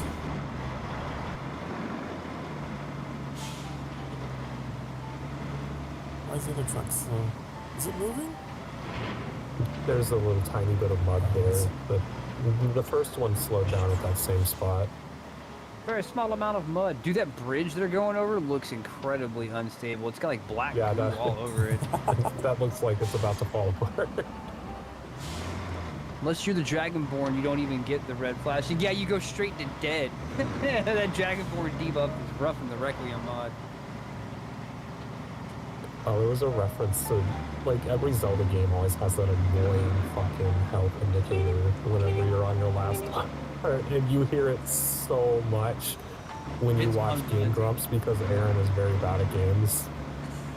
I know that, a really cool thing I've never seen a game do. Oh, they can't make it up the hill. You can't get the oranges up. He looks like he's about to blow his engine. Nope, he's going back down. Right there, one might ram it. Teamwork makes the dream work. But then who shall ram the other one? Ash ram. Ash ram. I'm gonna start driving up there. Yeah, he pushed him pretty far, but the homunculus is incomplete. What do you always call homunculus? What? Because that's what it is. A homunculus is a tiny person. It's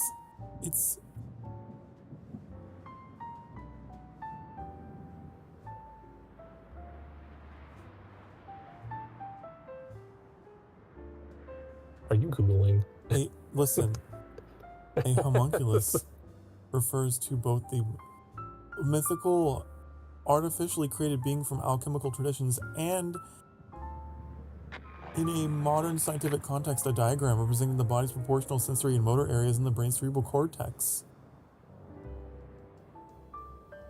That has nothing to do with what I mean. I guess you're right.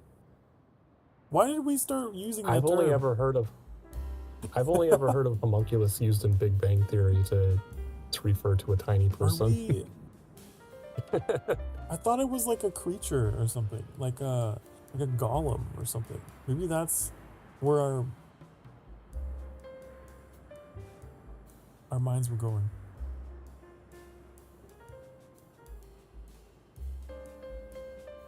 Perhaps. Anyways.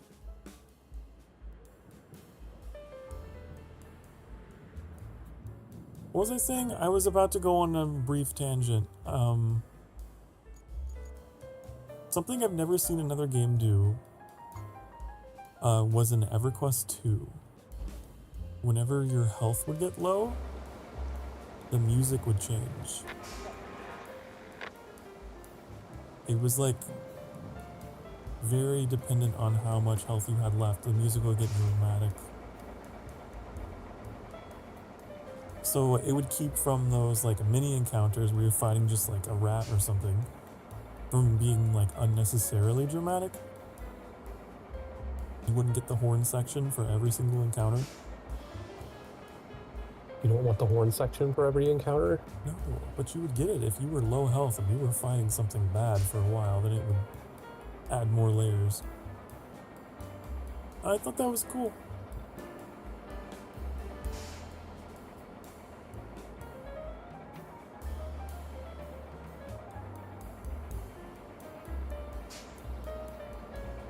Never seen another game use their soundtrack in that way.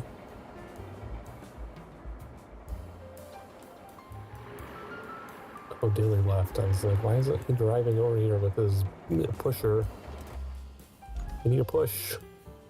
The pusher.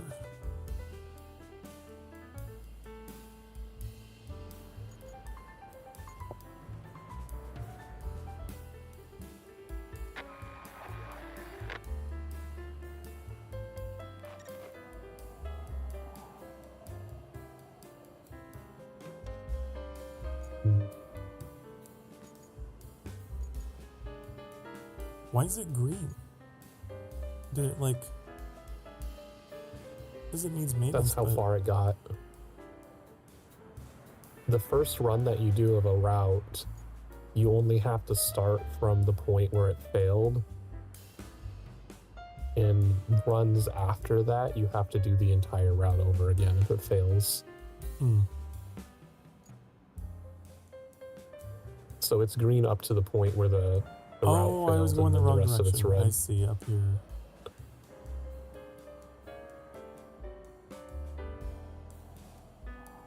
Huh. I can get a vehicle up there. There isn't one already. What do we have around there? I don't think we have a dozer, do we? All right, back. Sorry about that. There was Daly's in the dozer and then he left. Yeah, there was a roach on the wall in the garage, and that's Cash always comes and gets me for those. I had to very gently to not spook it. If I don't kill it, she's never the same until it's dead. She's never the same. So I had to take my time, not spook it, kill it, throw it away in the garbage can outside. Only there was a roach emote on Twitch. What's that? If only there was a roach emote on Twitch. Oh, dude, you wouldn't want to do this. She would lose her mind. I could tell some stories. Did y'all get that stuff up there? Do you need me somewhere? Do I need to bulldoze a thing? No, they can't make it through the mud up They here. need a gentle push. All right, come on.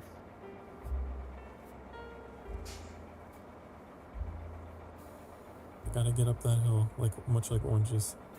It's gonna be multiple trucks, though, right? I mean, you know what? I guess the first. I guess we got one nothing can else to make do. it through, but the white one just sits there.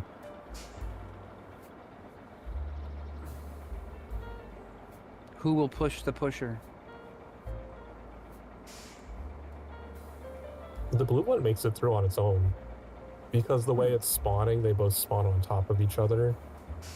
And the white one can't do anything till the blue one gets out of the way. I'm gonna take the opportunity to go on break myself.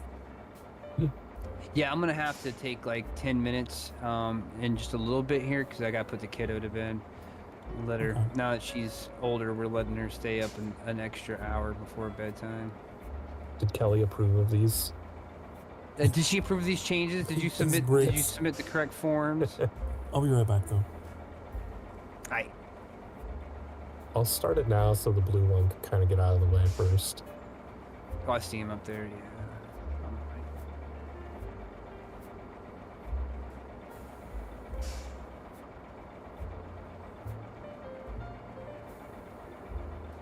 Or I guess that one's not moving anymore either. They've just given up. The white one's the one that matters because that's the one that determines where the route failed. So.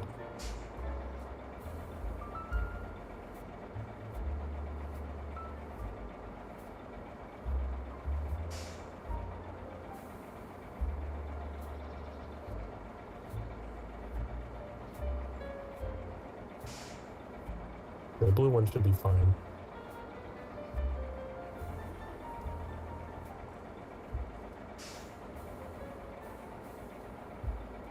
Oh no, they're both white. What now? Are they? The first one's Yeah. blue. On my screen, it's white. And then the second one is also white. Love you, baby. You know, maybe it's blue. It's like a very light sky blue. You're right. Especially compared to the other one.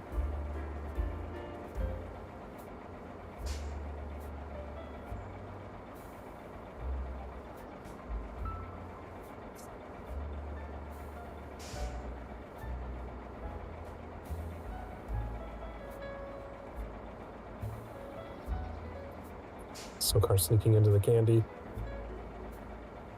I understand that. I bought a big bag of Skittles the other day. What is it, big dog? I don't have any food.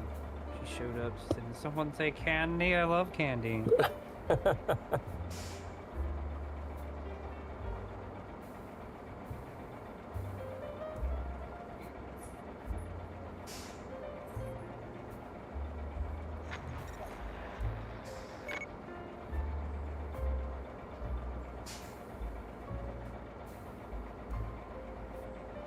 Just like walks over to the kitchen and just stares. And I'm like, no. First up, the old You've got pump food. station is on its last legs. Could have guessed by its name. Name The old aside, pump you can still station? save Yeah. it by finding a new pump and some spare parts. Next, we need a reliable source of steel pipes.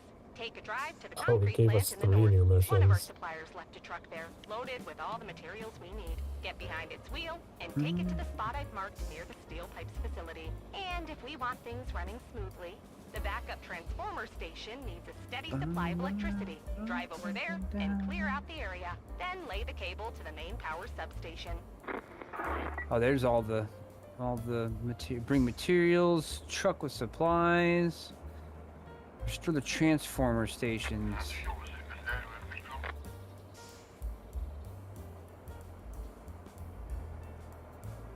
Ooh, yeah, we're gonna have to run power lines.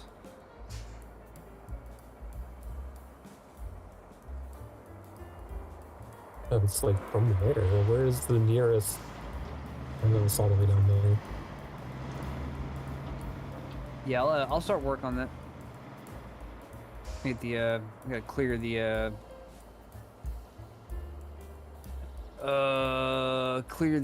stuff out of the way for it. Clear the area of objects. That's at the concrete slabs facility.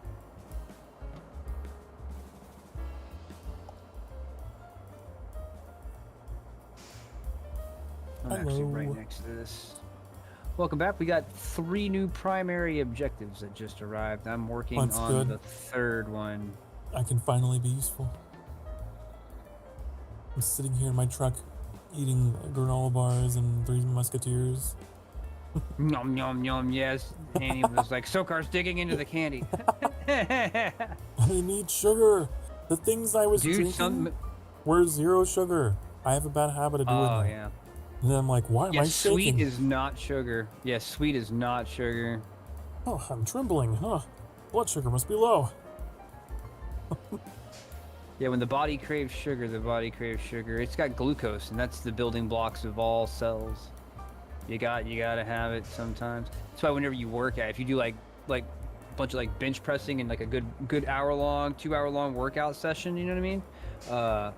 You know, your body's using its glucose to rebuild those muscles bigger, and you will crave replacement sugars. Like you will. I would eat candy bars that I'd never even liked. I would get these weird cravings for it and be like, oh, I need a king size Baby Ruth right now. And it's like, I never even liked Baby Ruth, you know? I was like, well, I don't want these salty peanuts on my caramel. I'd rather have a Milky Way or something. And or then I'd get a Milky Way and I would get like 2 king sizes and eat them both on my way home and then be like, you know, like I just needed the sugar like directly to my veins. There's probably a better way to do that, but it was a long drive home. Oh, I need No, a I crane. get that way. I end up like Bulldozer. that scene from Elf Will Ferrell. In the Where he's kitchen. putting like syrup on the spaghetti with sprinkles and ice cream and shit. Yeah. That's me at 3 That's a great a.m. movie. when I wake up in a sweat. Man. I got the sugar sweats. It's the worst, it's the most dangerous kind of sweats.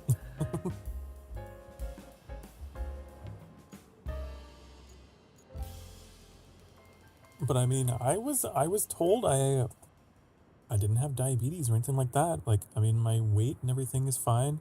I burn glucose just by breathing. Yeah, that's understandable. That's understandable.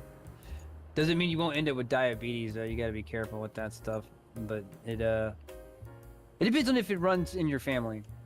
That's the big objective. Like my mom is like me, where like I won't have any sugar for like ever, and then I will binge the crap out of it for like a whole day. And she's been that way. My mom's like 80, you know what I mean? And now she's like very pre-diabetic. But it took 80 years, you know what I mean? Mm-hmm.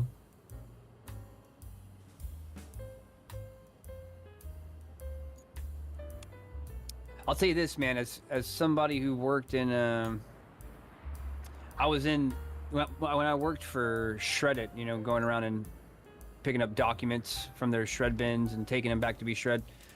I go through a whole hospital, like 8-story hospital, multiple buildings, and I would just see the entire workings. Like it was like I was a ghost on the wall, you know what I mean? Like no one would see me. Yeah, I was just unseeable, and I would just go through everything: surgical area, freaking back sterile areas, lobbies, accounting areas, cafeteria. I was everywhere in the hospital, all the back alleys.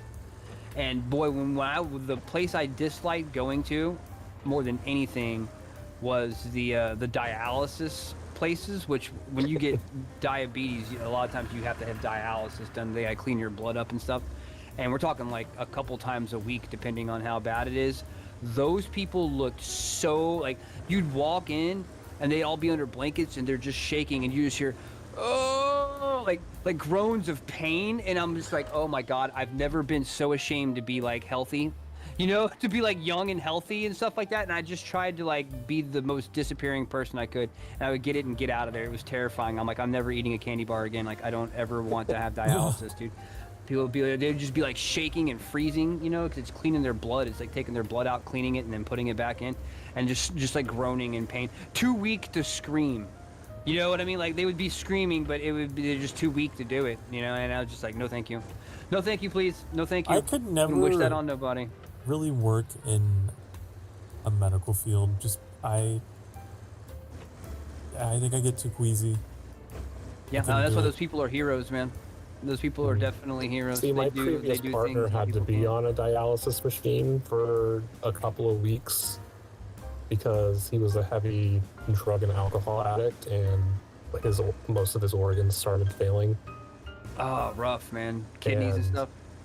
Yeah, it was interesting learning about some of the process. The needle that they use for dialysis is like, oh my God. It's like what? It's huge. Because it has to be able to move blood like very quickly, so it's like a very large needle. Yeah, you can't be there 15 hours. You know what I mean? Like if you're given blood, it takes a long time to like give that little bag of blood. You know what I mean? It takes a long. A dialysis treatment, you're taking all that blood and washing it and putting it back in. You can't be there like no 12-hour shift. They treat it almost like it's an operation. Like when they're setting up the dialysis and putting it in your hand and shit, like they don't even let anyone be in the room because it's like that much of a thing that's being put into you. Whoa! Goosebumps, man. My legs weak. Legs weak, arms are heavy, mom's spaghetti. Yeah, you just gotta take care of yourself, man. That's why it's important to take care of yourself. It just takes a balanced diet, Don't binge foods. You know what I mean? Don't binge foods. Have all you want of a type of food, but spread it out. You know what I mean? Have other things in between and lots of water in between too. I don't know what it is. It's just like hospital settings. I don't like hospitals. And I don't have I don't think anybody does. I don't have any particular trauma with them, but it's just like, it's such a scary place. It's like, this is purgatory. It can be. But there's a lot of bravery and strength that goes on there too, you know. And there's a lot of miracles that happen there too. Like, you know, like if you got into a car accident and they managed to save your life, you know what I mean? Like, there's nowhere you'd rather be but a hospital.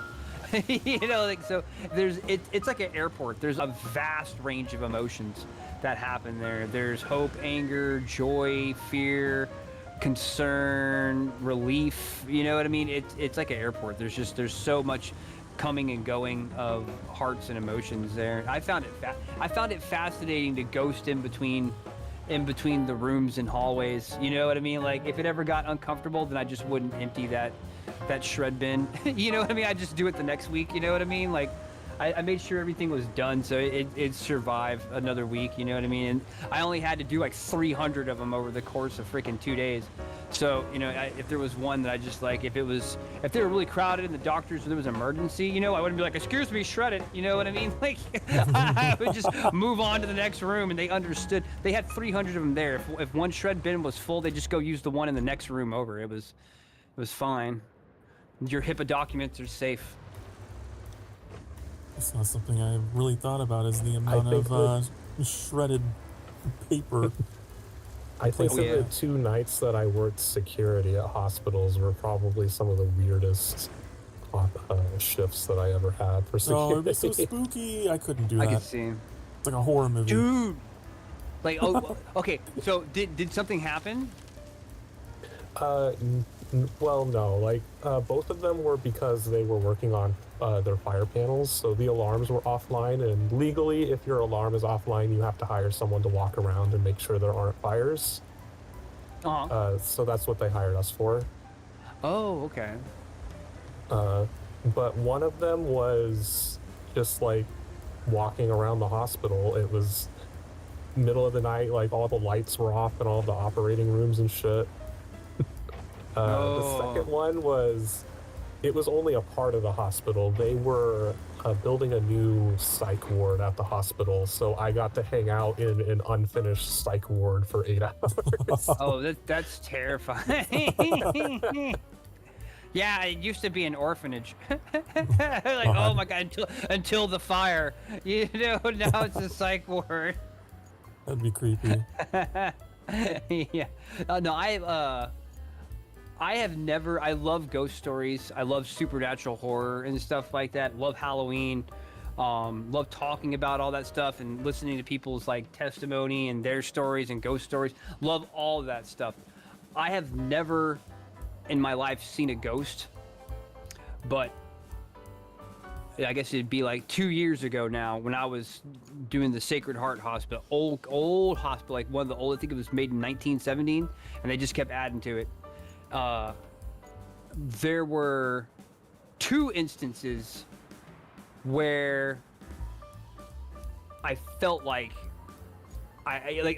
it's not like I looked at it and looked back at me. It's okay. So like, there's in the surgical ward, it's a whole floor, and then there's like a small area where all the actual surgery happens. They've got like 2 or 3 surgical rooms, but there's a whole rest of the floor that's all the logistical support for that. There's areas where they keep the sterilized, you got to put on all the gear and stuff when you go in there to keep everything sterile and germ free.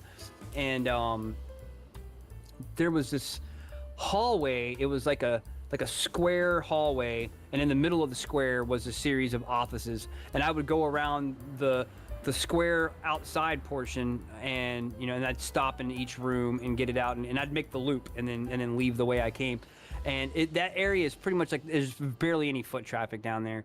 And I was coming around the back end of it, and boy, I rounded a corner, and there was one of the gurneys that they roll out for surgery. They roll you down to the surgical thing and stuff, and you're laid out on it, a stretcher gurney, whatever you want to call it.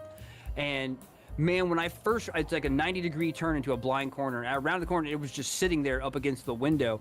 And when I saw it, I thought for sure I saw like an old lady laying in it. And then when like I double taked and looked back, and I didn't see anybody there.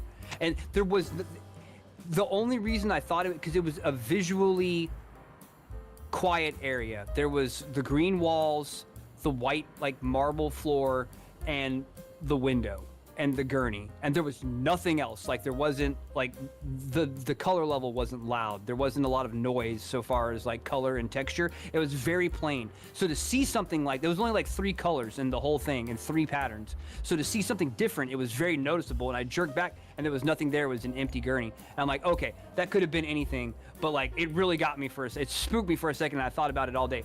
And then in the pediatrician's floor, the 6th floor of the older building, it's where they do all the kids surgeries and things like that, kids with cancer and stuff like that. That's all done on one floor to kind of keep them separate from the adults and stuff. And that place is like a maze of like back hallways and rooms and stuff. You get totally lost back there where all the work happens outside of the lobby.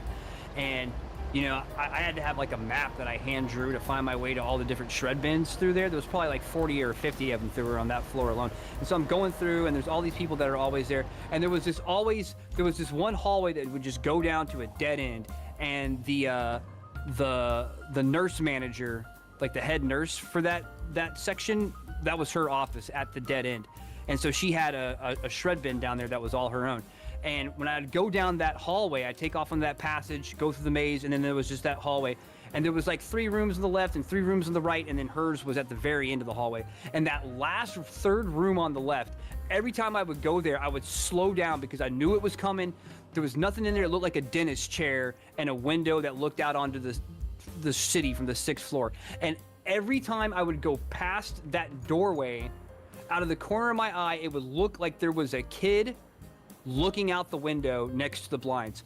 Every single fucking time. It wasn't like it happened once or twice. It happened, and it got to the point where I was anticipating it. I would go to that hallway and like I tried to jump out and catch it, and nothing would be there. But if I just walked past it, it always looked like there was a kid there. And then one time before I left, I caught the head nurse there, and I'm like, yo, have you ever seen like a kid or like looking out the window there before? Like, and she just was ha ha ha, and she laughed and I laughed, and no one fucking said anything. You know what I mean? Like that was it. She went back to what she was doing, and then like basically dismissed me by turning her back on me, and I left. And like that has fucked with me ever since. And that's the only 2 times I can ever say I felt like I may have seen a ghost.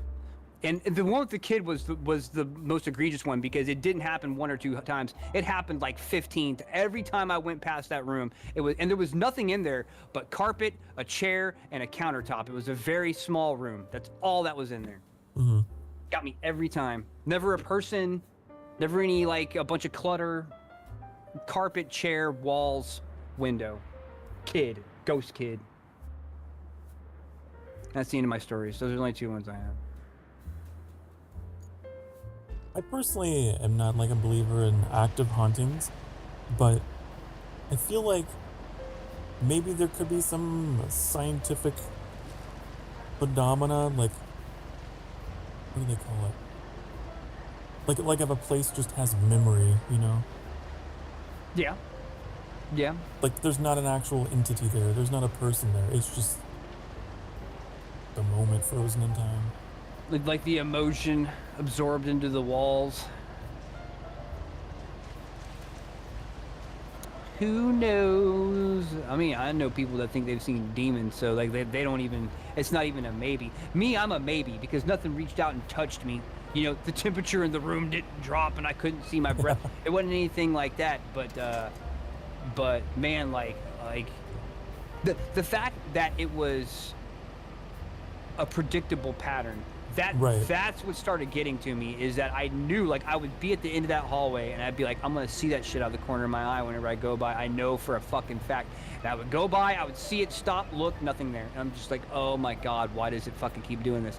Every single time it would put all the hairs on my arms would jump up on end, man. Just that one room out of thousands in the hospital. Can you make it the rest of the way so far, or do you need me to carry you more? I think I can make it up there. Well, yeah, we'll see.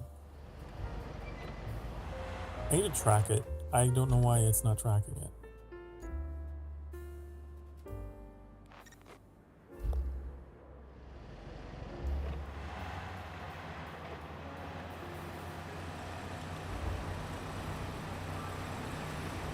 when I was a kid, my dad's parents, my grandparents on my dad's side, they lived in this little tiny town out in northwest Texas called Childress. And like they just got a Walmart. Like it is a super tiny town.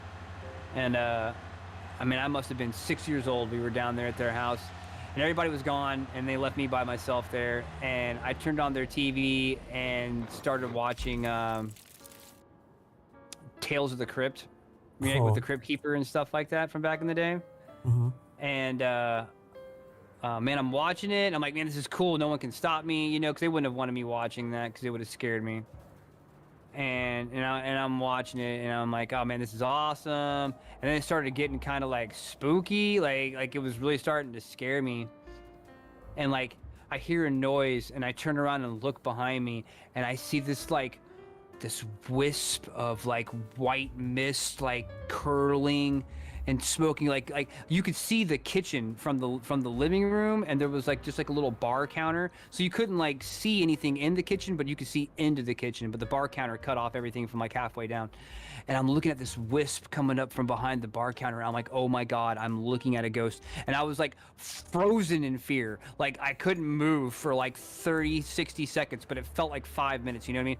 I'm just frozen in fear, and finally, like shakily legs, I get up and I go over and I look, and she was like steaming peas or something like that. And it was just on the other side of the bar counter, so I couldn't see it, but I could see like the little wisp of smoke coming through the top of the steamer. And that got me. I was totally convinced. I was mixed shook. I was like, I'm looking at a ghost right now, but I wasn't. I had moments like that when I was a kid.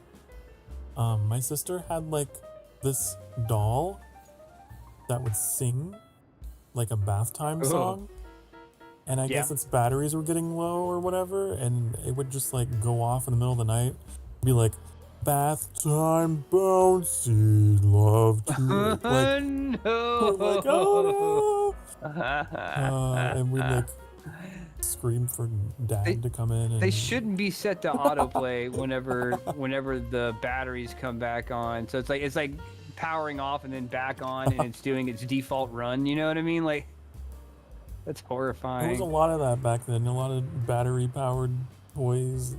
I mean, there's still a lot of battery powered toys. It's just batteries have gotten a little bit better. I guess, but electronics have gotten better at just, it uses as much power as it can, and if it can't get enough power, it just like, nope.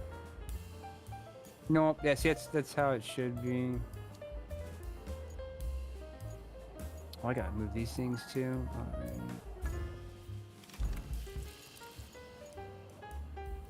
I gotta go get. We now have this extra base on the island that traps us because the bridges are out and the steel pipes factory.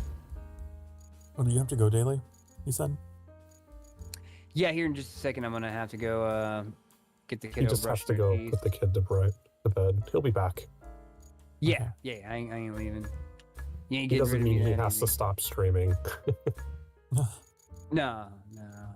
You got me all reeled in with your spooky storytelling.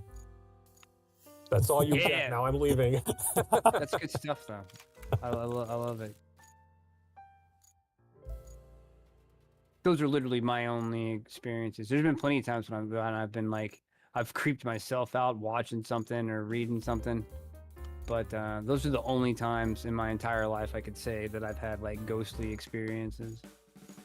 And they were all like in the same year, you know, other than when I was 6, but that wasn't really a ghostly experience. I was just convinced that I was. But the only 2 times I've ever seen anything like that was when I was working at an old hospital. It was the only time.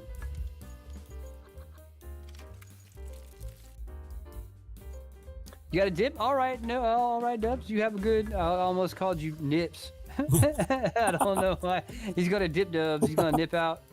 Nip Shadow. Have a good one, man. Thanks for Nip Shadow. I got big nips.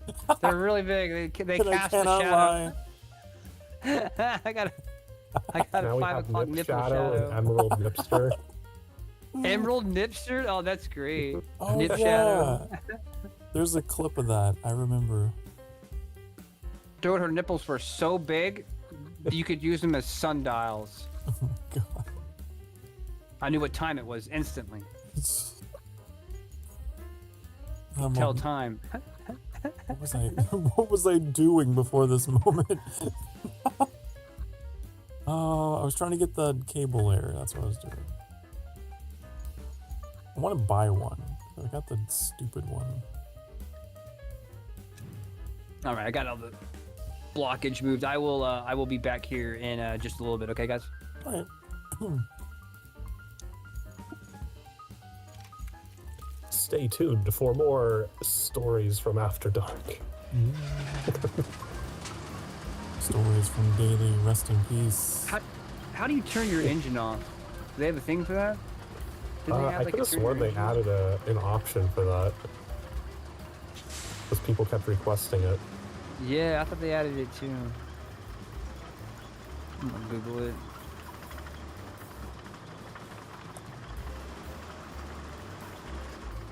I don't see an option anywhere.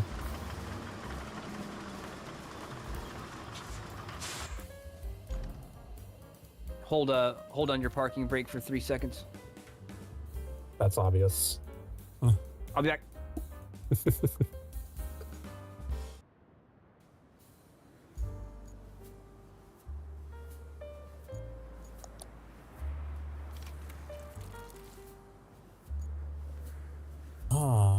I don't know how I'm gonna get this. Oh, The oranges up the stairs. no, I don't know. I'm not doing it.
I think this is the right way.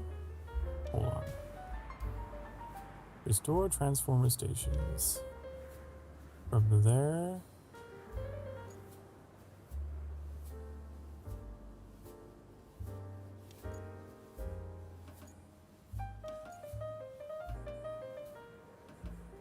To where?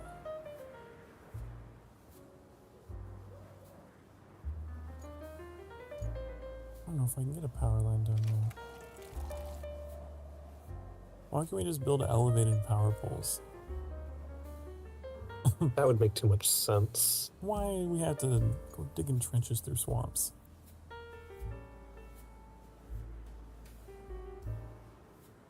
I don't know how to get the cable up there without tearing up this road. It's not a good road anyway. Okay, then I guess that's permission to destroy it. I just start laying cable without there being a power source? Faster. You can, yeah. Cannot break the surface. It'll just turn blue. It won't turn blue until... Oh no, you can't do it inside zones like that.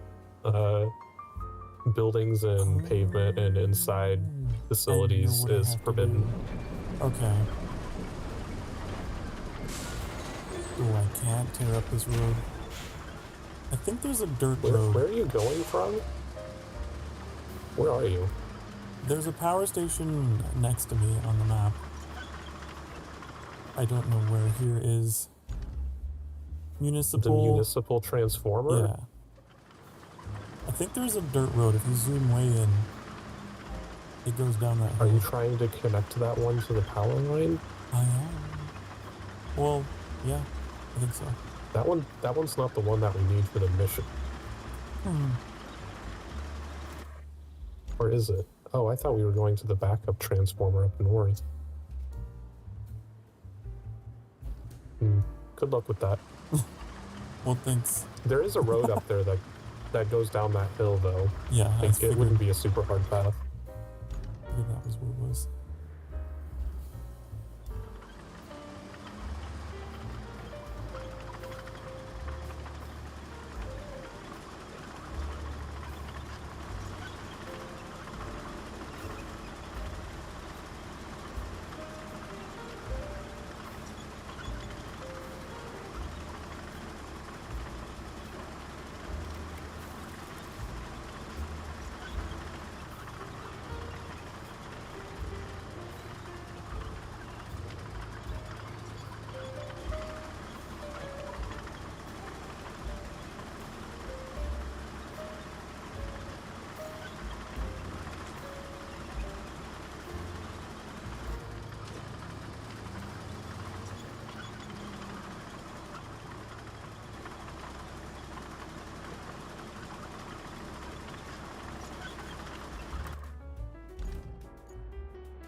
Okay, we have 3 steel pipes in the recycling center.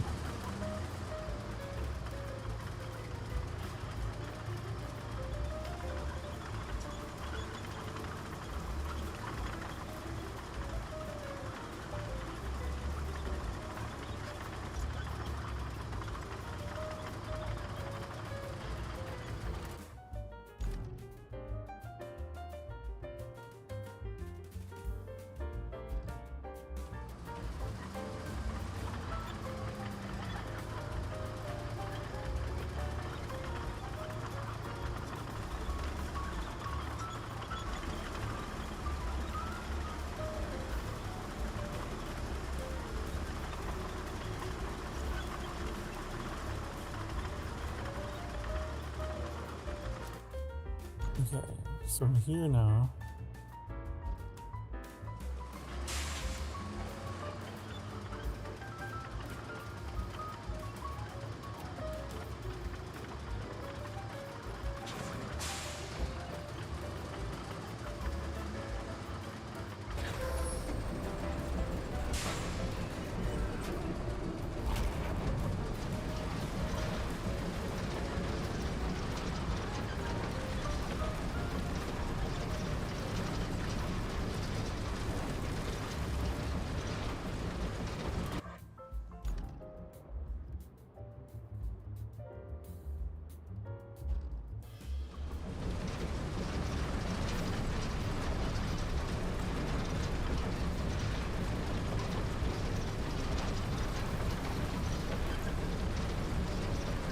Hello, hi Bagel. Oh, we're about to be murdered by a bagel. No. Bagel is only murderous when the situation demands it.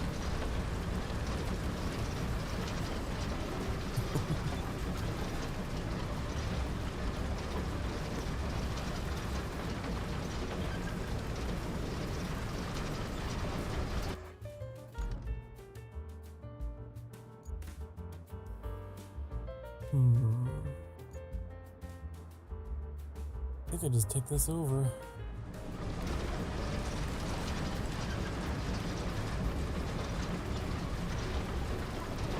We were telling ghost stories earlier. Bailey was telling ghost stories.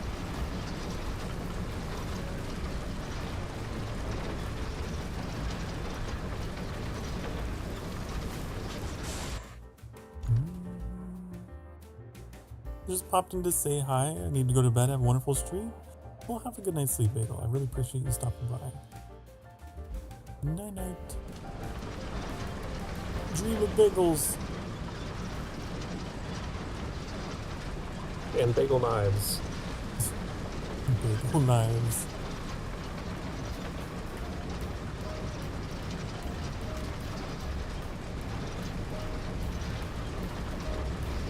With a trash man outside. Trash man. He's coming for your garbage. Oh no. I had to double wrap that garbage bag. It was a situation. Yes, because you're very aggressive when you take things out. It was a disaster. There was trash everywhere. It was really bad.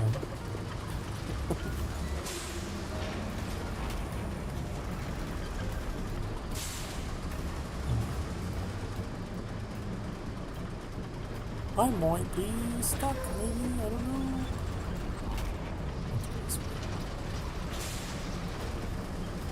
I've hit water. Oh.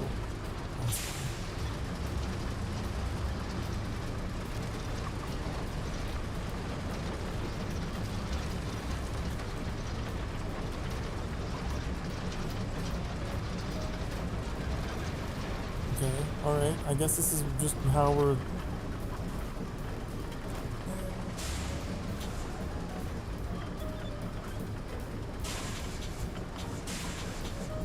I've fallen.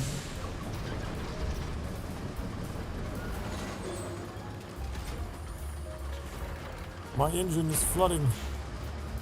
I take it on water. Oh no!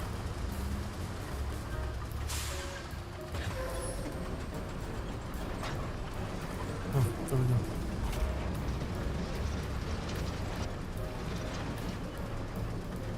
Why did I do this to myself? My engine's flooded. Slow learner? What? You get that trophy for flooding your engine 10 times. It's like, wow, the game just insulted me. Well, damn it.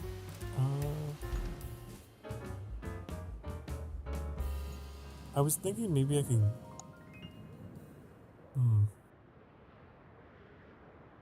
What if we put sand in the pit?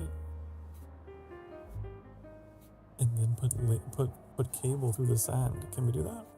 Is that a thing?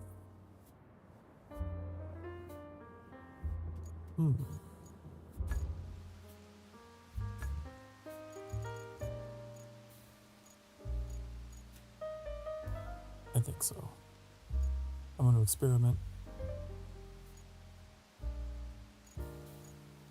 Someone's in my dump truck. Who is it? I'm already dumping sand. I can't believe. With my dump truck? With my dumpy? Hey, I'm bringing out the rusty one.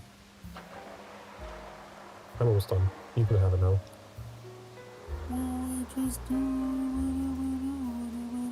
Okay, fine. Hello, Ruben. Hi. I am still alive. I am still live. Of course. Until midnight. Until the clock strikes midnight. Like Cinderella. And then I have to go. Then he turns back into a real boy.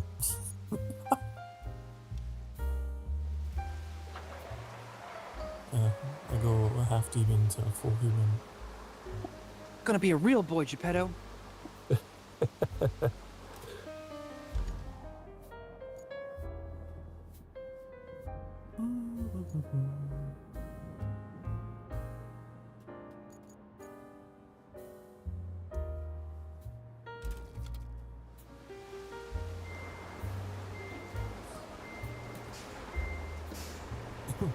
Real guys scare you?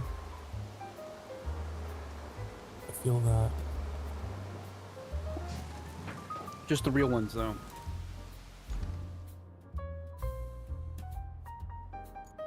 Where am I taking the sand? I've already forgotten.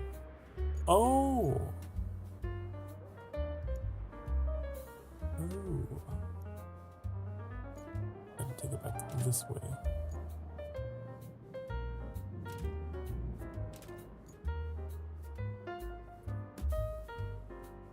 I think. Wait. Someone else put markers down to help me, didn't they? Sure, they're not just your old markers. I don't know. I didn't do it. Ghost markers. It's the ghost of RoadCraft. The ghosts of flooded engines past. While you were gone, I got a trophy called Slow Learner for flooding my engine. I heard. Annie told us what it was for. It was like, wow. Aw. 10 times? Was it 10 times? What it was? I don't know, because I don't have that trophy. Sorry. Oh, doesn't I actually had to like go grind for it because it's actually a little bit of a fun trophy. I had to grind for it. Wow. It's just No, too all of us good. could be It's so just that good. good. What's that like? Tell us what it's like from up there.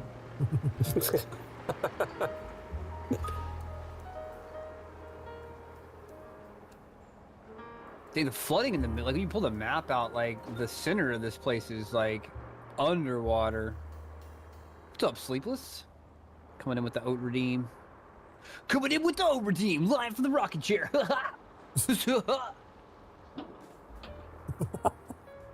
Wow, that was really close to like a Sonic impression.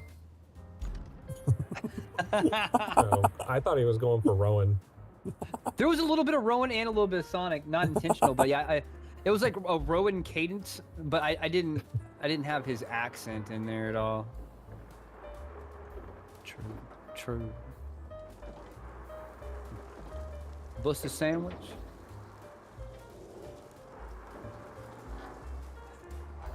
I need more sound redeems. I never have enough sound redeems. I need more sound redeems.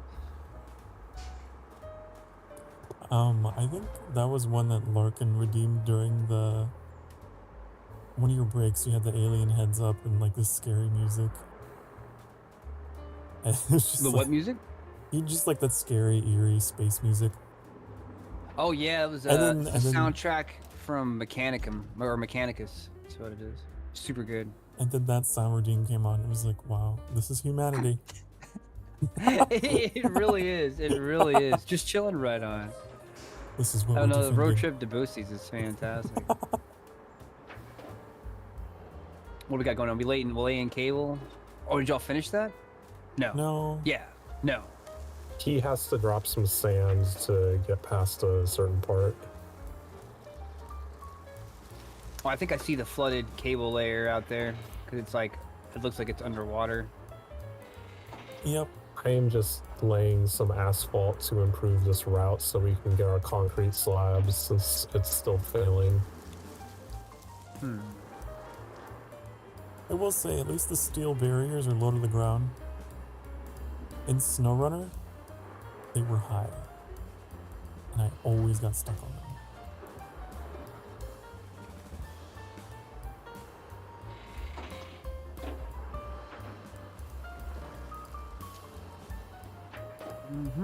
Okay. Well, I'm here. Going any active source to the municipal station transfer. Where are you trying to hook that place to? There's a power line. Oh, the power line? Yeah. Have you tried taking it up that hill and around that flooded area? Like just north, just like literally like above the rocks, like going up and around and then down. I was trying, but I'm tipped over. You know what? I'm gonna get another cable layer, and I'm gonna start from the from the other side. Yeah, and see if I can meet down onto your line. Good luck. Thank you. We're all counting on He doesn't you. need luck. This is your last chance. Have you seen his luck with those whiffs on 94% chance to hit? Like, Hey, we were nailing them today, dude. Like we hit like 73% plus on like a dozen shots in a row, which is just like, and they were all crucial. Like it is 73 and XCOM is like 10%. It's like you're guaranteed, if it's like 72% chance to hit, you're gonna miss that MFer. And we nailed like 8 or 9 in a row, and I'm like, oh, thank God. Honestly, that's like The Vegas odds. back when Civilization used percentages for combat. There's a lot like that. Mm-hmm. Like, I know Civ 4 did. I don't know if the other ones did. What? Which game? Oh, Civ. Yeah. Yeah, I think it was Civ 4. I think it was Civ 4 that did that. I'm just gonna bury this cable layer. This is its resting place now. Is it the Rusty? I can't remember. I don't think. No, I see red.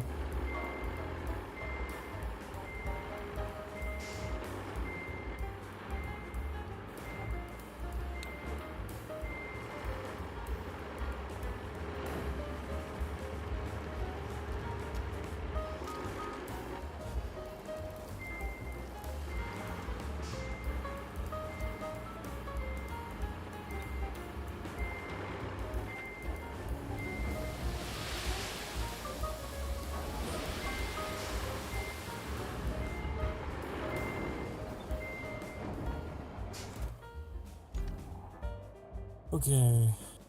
Where's the sand quarry though? Isn't it like really far?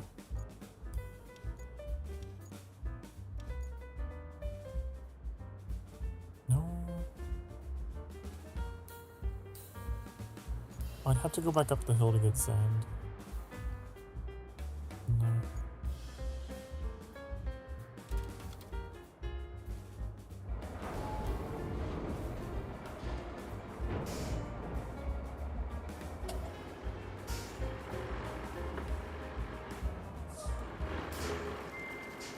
I don't know if this is the way. It's like there's that, or I can just start cutting down these trees. It's just such a narrow pass. I might be able to connect. It either. I'm coming down to see if I can accomplish that right now. it's also pretty easy to get through trees. You can just ram them.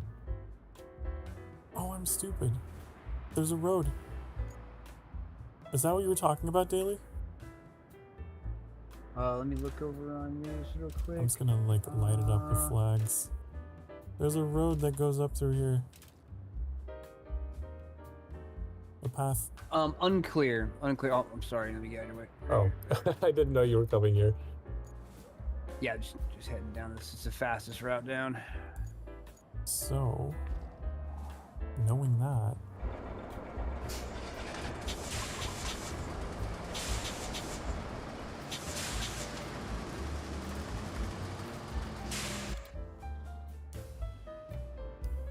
I might go down there. I think I can do it.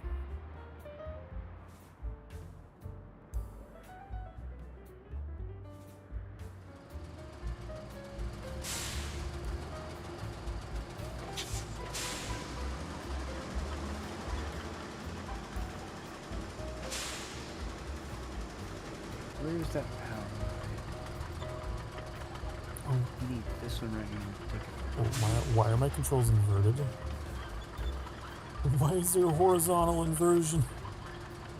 If you go in reverse, it inverts the Oh, controls there. until you start moving forward again. God, it was literally the Viva La Dirt League skit.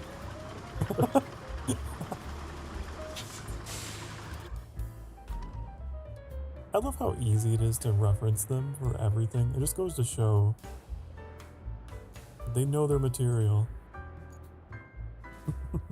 Yeah, yeah.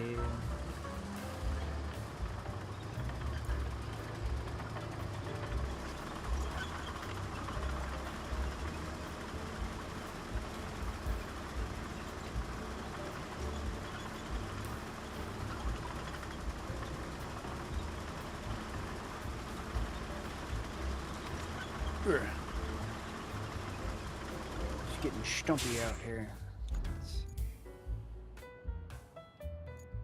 Oh yeah, there's a lot of stumps. Okay, so just need to take this up and then.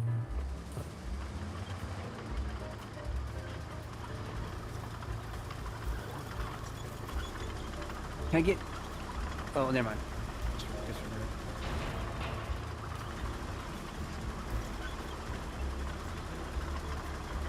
Here.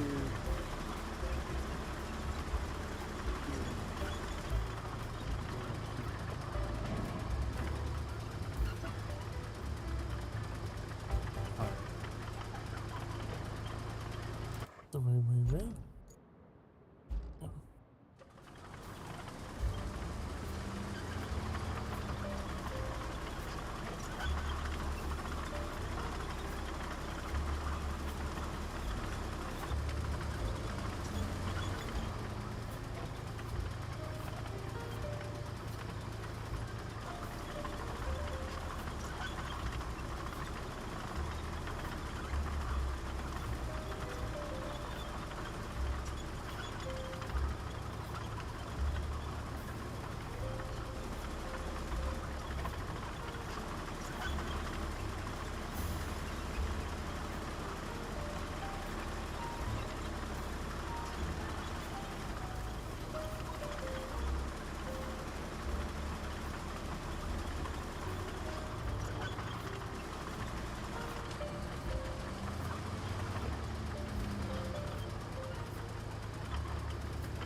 Okay.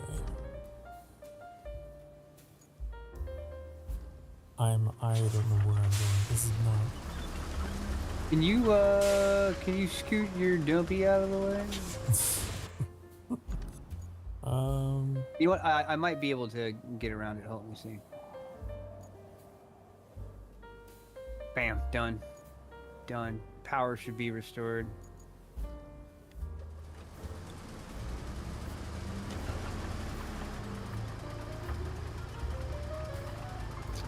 It's not quite connected at the very end. You can finish it off right now. Oh yeah. Okay. Yeah. Just you just need one little touch from the road onto the actual objective. You'll have to ask SokAni twice to touch dumpies. Touch those dumpies. Get all up in that dumpy. Well, if I can. Come on. I took a wrong turn and went the wrong way, and now I have to turn around. That's the whole thing.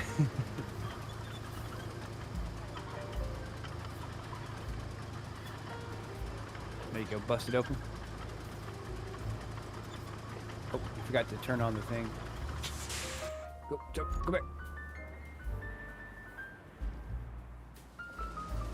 Go straight down here. Look, open up your chill for a second, SokAni. Wait, what? Open up the electricity thing so you can see. Oh yeah, the what needs to cable be layer. connected. Right.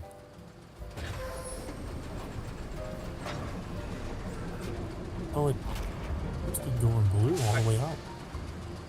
Yeah, like look at the map. Oh, See, okay. I've I see done what you're it saying. except for the I connected into your line, but your line doesn't actually reach the objective. which is where you started at the objective. I gotta do things in the most inefficient way.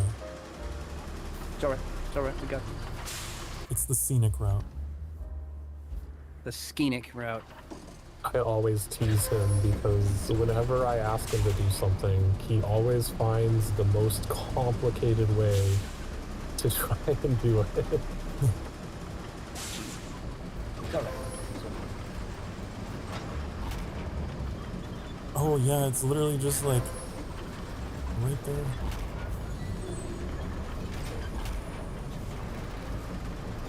Can I break? I will break you. There. Nice to you. All I did was slam it down once and it worked. Dunk it. So that's done now, right? Alright. So Now, this one. restore the transformer stations near the railway station. There was another part to that, and Kelly didn't inform us about it. How dare she? Oh, there's like several stations. It's not just one. There's 3 of them. It's probably one of those incremental missions where you don't get the next one until you complete the first one. Restore the transformer stations near the railway station. So there's a backup and probably the industrial. There's only... Maybe we can run that. It's easy. We can run that from the main power substation. Well, there's a Run that. road. Although I think that's one of Annie's roads, so maybe it'll still cross over it. We'll find out. Otherwise, Not really another. There's not really another way. yeah. I think he determined that you can't like dig through a paved road, Asphalt. but Yeah, we might if you just go up next to it and then start on the other side, I think it was enough Oh. to make it across. We'll try it. We'll try it for sure. Okay. So I need to go down this hill.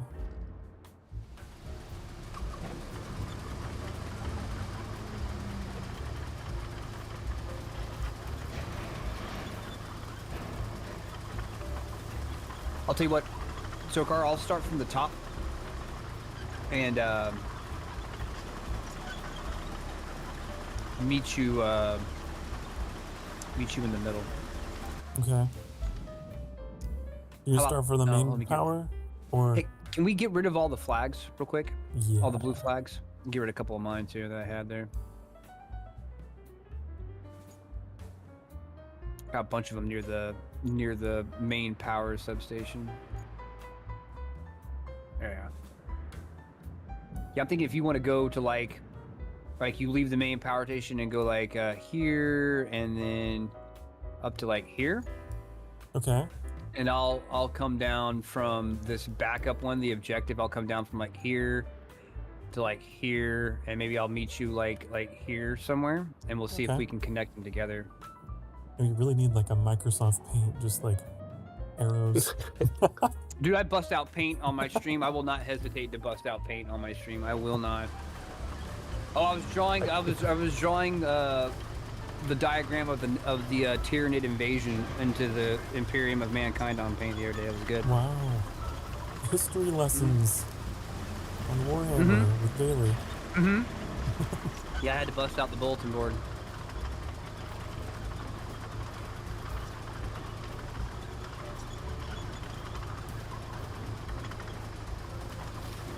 No, I like having someone like you around to like break down some of that more convoluted sci-fi lore. Because you have a way of, you can like simplify things and get people interested. You're really good at doing that. I try, and especially with the sci-fi stuff because I'm passionate about it. I try to make it as fun for other people as it is for me, and it's real easy to lose people in the weeds.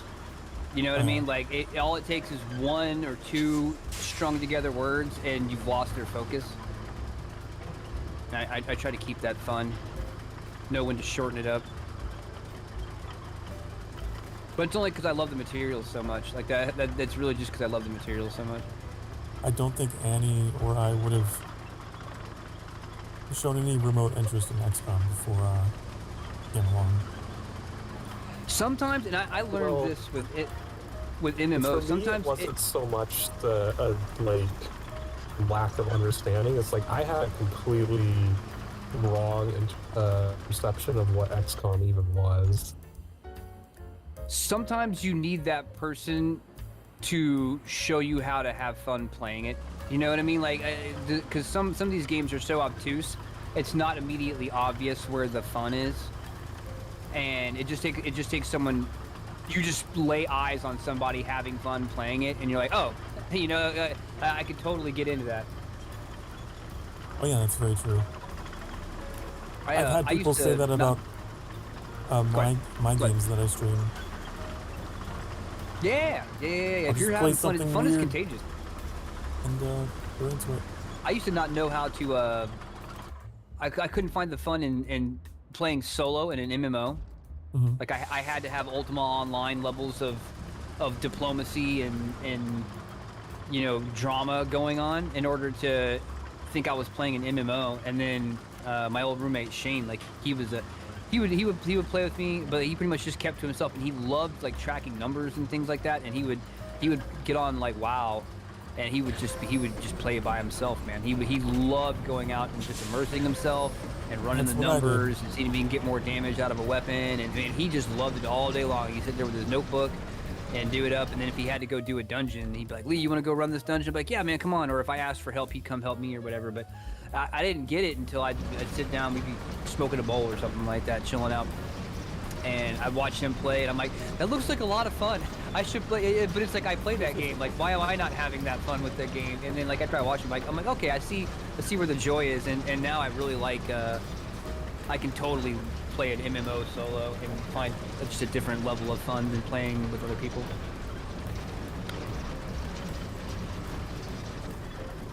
I used to pester Annie for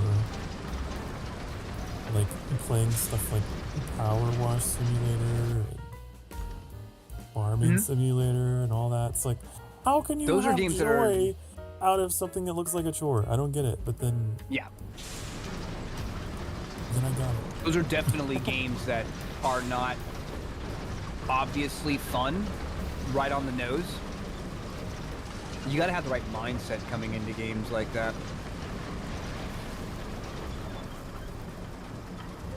It's like, it's the project. You know what I mean? It's like seeing a project come to fruition. Yeah. That's where the joy is. It's teaching you how to look at something and finish it in bite-sized pieces. Yes. The many small steps that make up the whole. That's one of the. I've probably said it before. When I think one of the most brilliant aspects of the human mind that a human mind can do is to take something that's huge and break it down into smaller, manageable pieces, and then eventually accomplish the whole through time, patience, and perseverance. That's something I actually have struggled with a lot in my life. Is I get very easily intimidated by like long-term projects. I don't like them. I'll just look at them and be like, wow, how is that going to get from this state to a complete state? And playing games like that actually helped me a lot. Yeah, you grow as a gamer in a sense, and as a person really. You learn different kinds of enjoyment, more refined or different forms of enjoyment that you wouldn't as a kid with a low attention span. So these kind of games, I think, are more than entertaining. They're kind of character building. Yeah, in a way, I can totally say they teach you patience, which is a virtue. Absolutely. It's like. All right, let's see if we can connect these two right here. Power Wash Simulator. I got into that because I watched Markiplier play. It's similar low attention span man. So like I could understand. Are you going back up to connect to the blue? Yeah, because I I didn't finish Good. it. But he started describing it in that way, and it helped me a lot better, a lot more.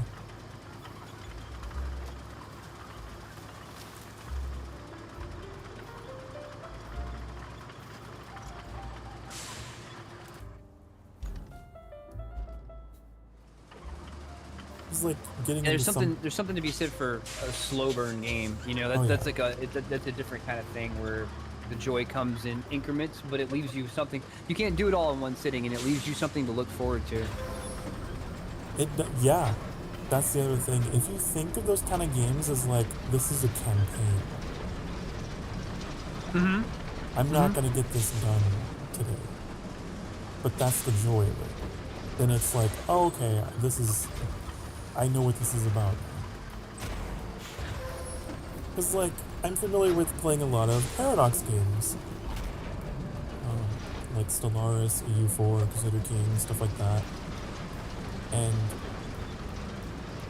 it's kind of a weird analogy, but, like, games like that, comparing that sort of long form to these chore-based games,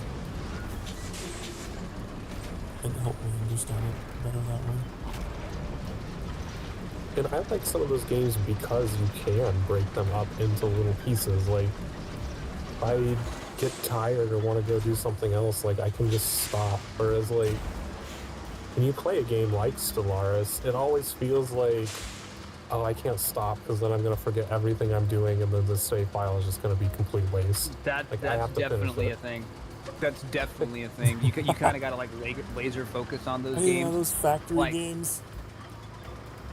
Oh yeah, trying to remember like what you. That's why I have the logs, because I'm usually playing like 5 or 6 games like that at the same time, and I have to have the logs to remember where I left off, of what I was doing. And if I can remember what I was doing, my system that I have for organizing things, I can rely on that because that will always be the same.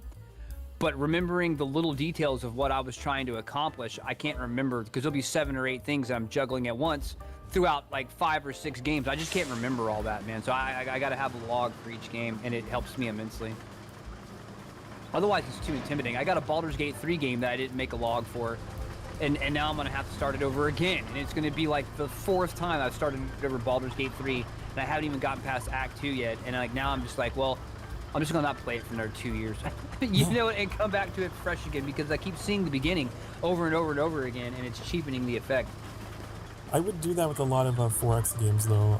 Cringe as it is, I would role play a little bit, like Rome Total War. I'd have my logs of like, oh, the Empire expanded this way and did this, and so then I could come back to it and be like, oh, this is what I was doing. Yeah. The flooding has destabilized the soil. I really want to do we'll have to look into doing a co-op Total War game, whether it's co-op Warhammer 3 or co-op Rome Total War Remastered or whatever. We gotta try out a co-op campaign. Those are good fun. Yeah, I've never known anyone who was interested in those kind of games, so I've never had the opportunity. It's cool because we both pick a faction. Sorry. We both pick a faction, and you know, like Rome Total War, like I might start out as Rome, right? Freaking Julii, right? You might start out as Scotland, so you're going to start out on the other side of the map, right? But together we got to accomplish our conquest objectives. You know, it has a list of them. You know, so many territories, specific ones, and we'll have a series of victory conditions that we work on over time. And so, like, even though I won't be able to send you backup for a long time because you're on the other side of the map, you do your thing, I'll do mine. We can still coordinate, and then when it goes into combat, I can assign troops. Like, if I'm fighting, if the Julii are fighting, you know, the Germanic tribes or whatever, when I get into a combat, I can be like, all right, here, I'm going to assign you. You're in charge of the archers, and I can give you control of the archers. Like it'll give you control on your UI for the archers, and I'll handle like the infantry and the cavalry or something like that. And it lets us do these large-scale wars, helping each other a lot more. And then when you get into your fights, you can assign me troops just for that battle. and it's a real blast. And then when you go out to the campaign map, out to the meta game, we work together. Or if we pick factions that are close to each other, it's super easy to work together. Because you can both bring your armies up on one enemy, and then they start forming their alliances against you. And it also lets you, if you find it too easy, it lets you kick up the difficulty a little bit and try games. And the Total War games are very good about not just becoming cheaper because you raise the difficulty. Like the AI gets a little bit smarter, and the units are controlled a little bit better, etc. They make smarter, more savage moves on the campaign map. They're not as dumb, but it's a fun experience. I had no idea that that the campaign was co-op. I was aware that like battles could be, but like I didn't know about that. I'm not sure how that works. What, the map stuff? Yeah, like the campaign map being co-op, because like it's turn-based. Well, but you remember, like, it cycles through everybody's turn. Right. Like, you go, and then you hit end turn, and then up at the top of the map where the compass is in this game, it starts going through everybody's house sigil, and the computer's simulating all their turns. And it even, if you got view on the map, the Fog of War, you actually see them doing their things. And so what'll happen is, I'll be Julia in this example again. I go, I hit end turn, we fight some battles, and you control my archers for me. I do whatever. I hit end turn, and then there go the Scipii, there go the Brutii, and the Germanic tribes, and blah, blah, blah, blah, blah, blah, until it gets to Scotland.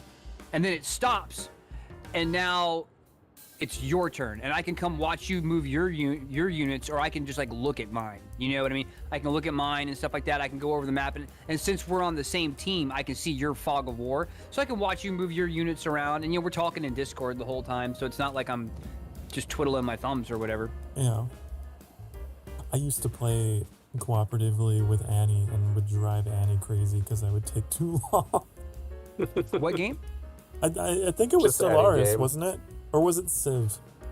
It might have I been don't know Civ. if we ever played Stellaris together. It might have been Civ. Civ has a good co-op. I think I played co-op Civ like one time. I And would it just was like fun. deliberate, and Annie would be like, "Are you done? Hold on, it needs to be perfect." I think you can also turn on options where there's a timer for turn, so the other player can't spin forever. It's in case you play versus modes.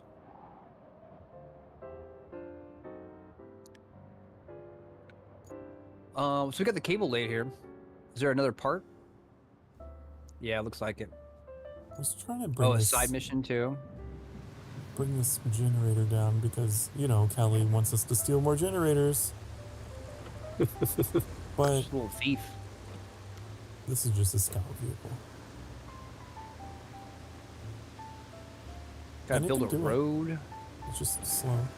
That road needs the dozer out near the, where the rail cars were to get some of the rocks out of the way.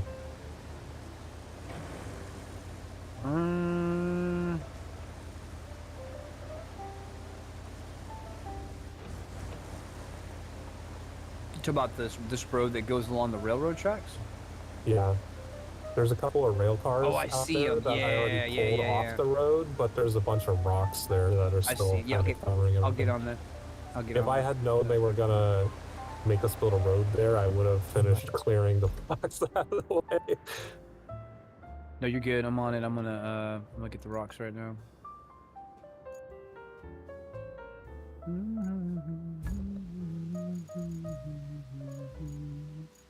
You know what I wish was co-op? Doom. Sure, there's a That'd be mod. fun. I know, I think it was Doom 64 that had co-op. Doom 64 was a good version. I think the only thing that suffered on Doom 64 was the music. I don't think they had the same music. Where is... We've been trying to watch the Game Grumps play some of that new Doom Dark Ages. And we can't tell if they're just like playing on a really easy difficulty or if it's just like a really boring game. I thought The it was enemy kind of reaction times are so slow. It's like I got kind of hyped for it, but I waited for the reviews and then I watched a lot of it, of other streamers playing it, and it just didn't look. I don't know if it was the weapons or what. It looked like a fine game. It looked like a good 7 out of 10, 8 out of 10 video game, but it didn't have those real tight corridors that Doom can have. Like because Doom, like a lot of times you're in a facility, you know what I mean? It's like you're going through these facilities and stuff like that, and it was very like open map, and you're sprinting across big wide open areas. And I guess it gives you bigger enemies to fight and stuff like that, but it seemed like a lot of color coded active parrying, and it was a different game. It was a very different game than standard Doom. There was a a big lot guy. of different stuff going on. I understand why they did that because it is meant to be a prequel before he has like a lot of those abilities, and it's like they can't make it too close to the other games, but it just And that's fine, but it didn't get my money. So slow. Yeah, it's definitely sort. Well, it's like, you know, okay, they're shooting at you, and you got to wait to react, and it's like, oh, here comes all the red orbs, and then the one green orb, and then you got to get the shield out, and you got to active parry on the green orb, and then you can counteract with the shield as a buzzsaw, and you throw that there, and then you hit him with a mace and pull yourself in and bust him with the shield. But it's like, and that's cool and all, but I mean, that's not Doom, dude. That's not what Doom is. Like, that's not what Doom is. Doom, you got like the quad rocket launcher out, and you're busting him in the face with the super shotty in a tight hallway where you're spinning and dodging each other. Yeah. And, you know, it's fine. It's fun. It's fun. It's a fun game, but I am not paying $70 for that. I might try it if it goes on sale for like $10, but like that's really all. I have $10 worth of interest. $10 worth of interest. Well, like, you mentioned like they had some big enemies. I remember there was a sequence I was watching. There was a really large enemy coming towards the player, and the way you would kill it is by being on a stationary turret the whole time. You're just like, oh, A stationary turret? yeah. Mm-hmm. I hated it. Kind of like the BFG at the beginning of the game, that everyone's like, why didn't you let me actually fire the BFG? You just made it a fucking cutscene. Made it a button. There's so many cutscenes as well. It was like, wow, this cutscene. Doom was all about getting. It looked into like the the story might have been decent, but I couldn't ever hang around. It seemed like every time I turned to watch somebody play it, they were just running through a big wide open area, blocking Sif with their shield and then throwing it in reverse. That was like all I ever really saw was shield blocking, throwing, and running. Yeah, it was Captain America running, and that's fine, but that's not $70 fine. That's like $14.99 fine. There was another thing that kind of threw us off when the Game Grumps were playing it. When they completed a chapter, it kept throwing them back to the main menu, and you had to go select the next chapter. Really? It's like, It's so weird. that's so weird. Like, jarring. Yeah, why? that's a decision. Yeah, somebody made that decision. It also doesn't have the original, like, doesn't have Mick Gordon doing their soundtrack like from Doom 2016. Yeah, I heard the soundtrack suffered. I miss it. I miss that industrial. Goo, goo, goo, goo, goo, goo. It's actually a time when the treaded bulldozer, you can put it to manual grader control, and it does the arrowhead formation on the the arrowhead formation on the shovel, and it's like actually super handy. I'm able to like go down the middle and just the rocks parted like water off to the side.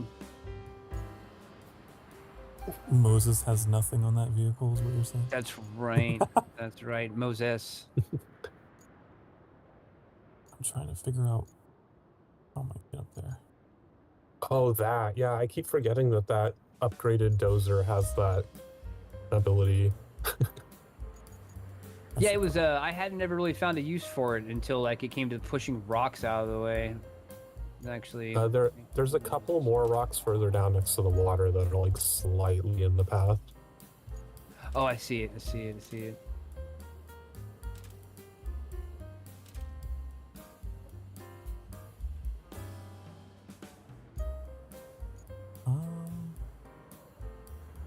Okay, I think I know what to do now.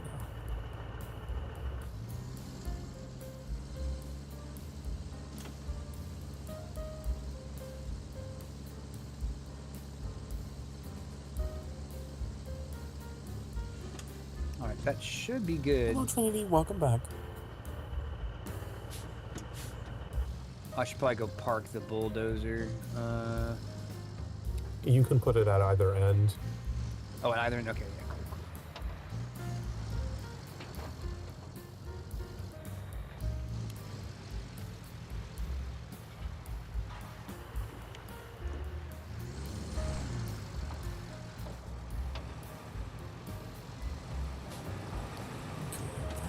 Is that? No. Okay. Oh, you're going across the only path in there for now? It, Until we get the concrete factory, we can't build bridges. yeah. Oh, it's awful. Oh, it's bad. The part right next to the facility is the deepest part. I'm not moving. Maybe a little bit.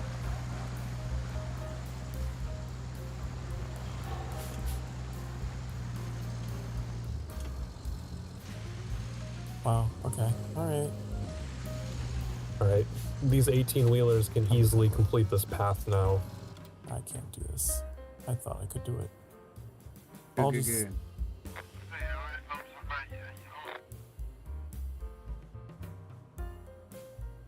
I'll just take the road. Highway.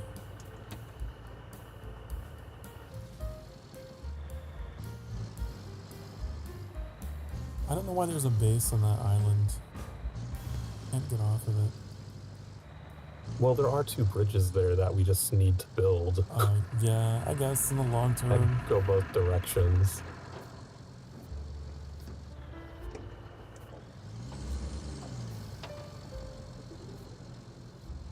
And there's 4 concrete slabs. Oh, once we rebuild this pump station, it'll probably drain this lake out. This newly formed lake around this busted up town. Might find some toys. Toy cars.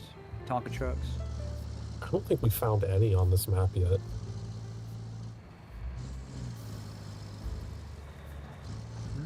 We'll unearth an ancient alien artifact that changes the course of history forever. Pretty cool. And then break the vase next to it.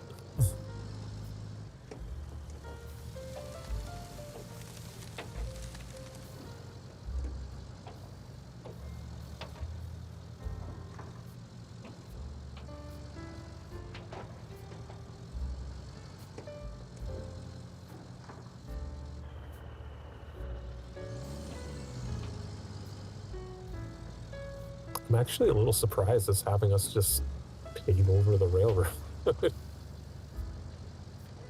Surprised at what? It's having us just pave over the railroad. Yeah, I was thinking that too. I was like, they just paving over the railroad tracks? It's like, yup, sure are.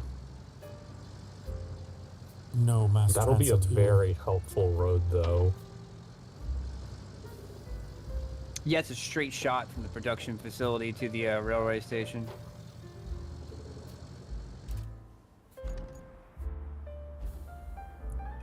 Because we do have the other industrial base over there, so once we build that bridge that connects the industrial base to this road we're building, like, it's going to be a breeze getting things done. Where's the... Okay, oh, I see the industrial base. I need to go there. It's on that island that's isolated. Yeah, about to save me a long trip. I was going to head to... I was going to roll the mobile spawn point up to that. Just to the east, across the river from the industrial base, is that backup pump station. The two Kelly generators are there. Oh, yeah. Hopefully crime this gives generator. us, like, that's the main thing we need is the concrete slabs facility to unlock, because once that unlocks, we can build those 2 bridges, and then this map just became a whole lot easier. The Kelly Yeah. generators. It's like she has to the hook up to crime them generators. to reach She maximum does. power. She does. That's how she stays. That's how she stays in power. She's like They would have fired her a long time ago, but she keeps providing. Kerrigan from StarCraft or something.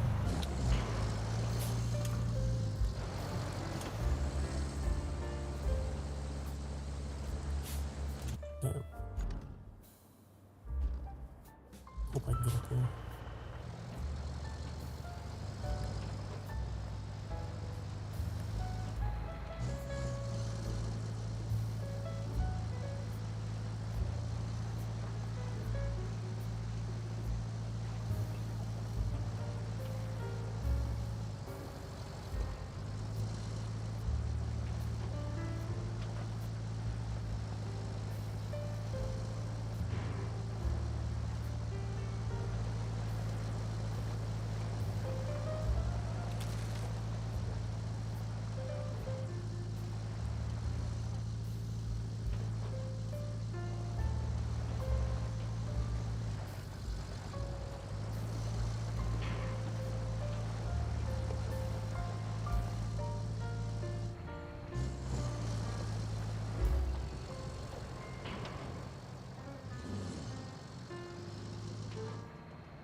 Okay, I finally got to the generator.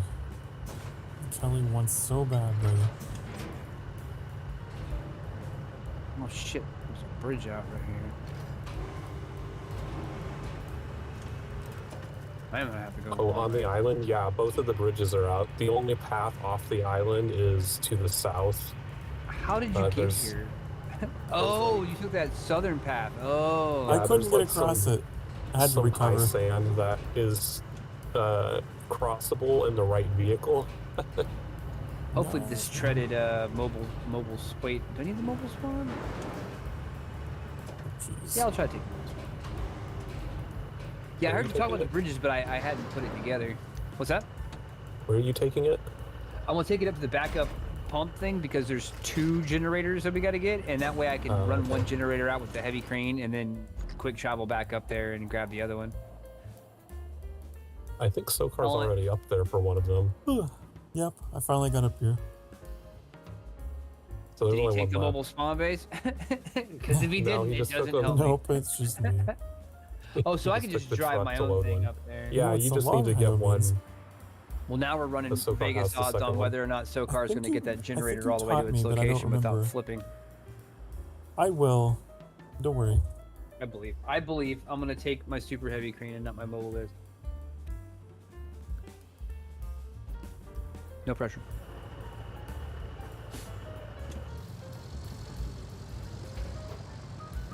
Doesn't Salonghayo mean don't forget me or remember me or something like that? I think.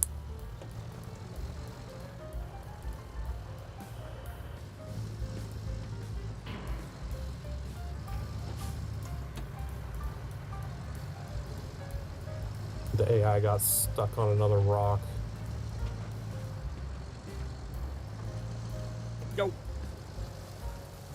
Oh, on the on that train track. Mm-hmm.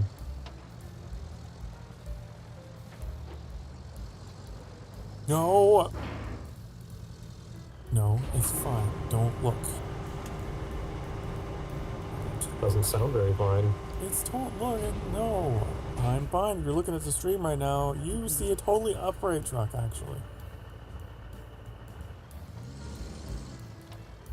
Totally, Makes completely. you laugh because I'll flip over to SoCar's tab on my laptop, and it'll be like whatever it was. Like he'll be driving a car from like the last time I was there, Shit, and then fuck. and then it'll update and it'll go from No. everything is fine to completely like Yamcha'd out in his vehicle on the side, you know. No, God, no. I'm so. And then it just went to a commercial break. It was like we're experiencing technical difficulties. I'm so upset. It took me so long to get up here. Oh. If you're not far, I can scoop you back up. Well, I do Oh, have a shit. scout vehicle.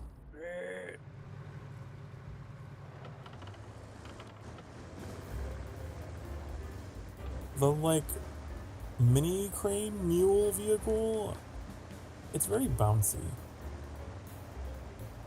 But when it goes down Oh, the hills, Palamute or whatever it is. no, the cargo crane. Oh, the one that the anti-flooding one with the top the high exhaust. It's like one of the first ones Pipe. you get.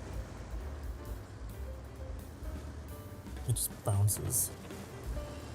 And that's what happened. I went down this hill and I was bouncing.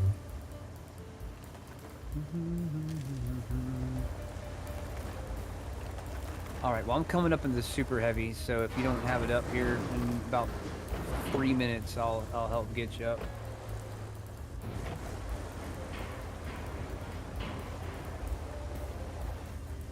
I could use.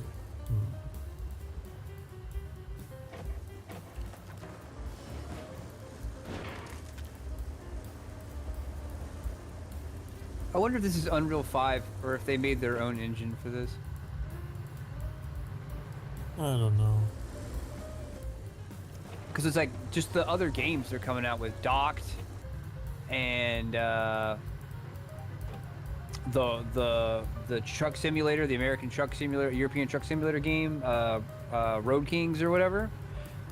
They're like they're leaning heavy into whatever this game engine is because it's like the same textures and tile sets and stuff like that.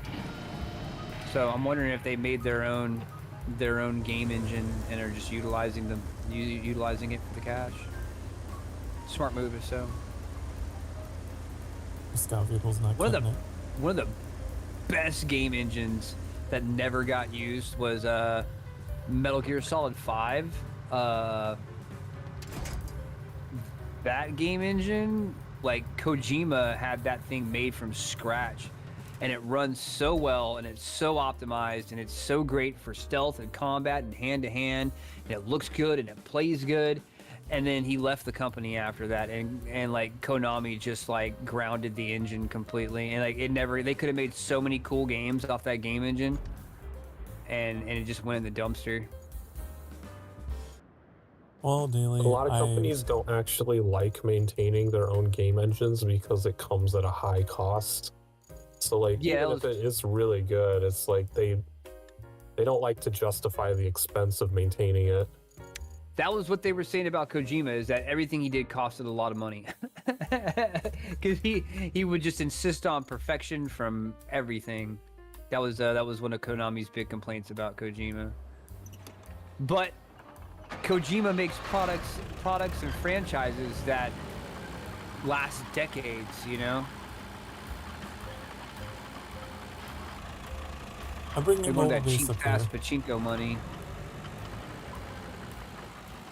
I can pick you up. I'm here. Are you? Yeah.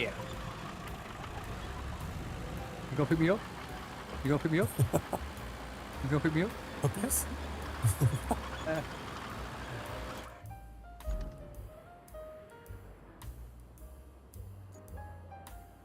Oh. All right. You want to get in your vehicle? Yeah.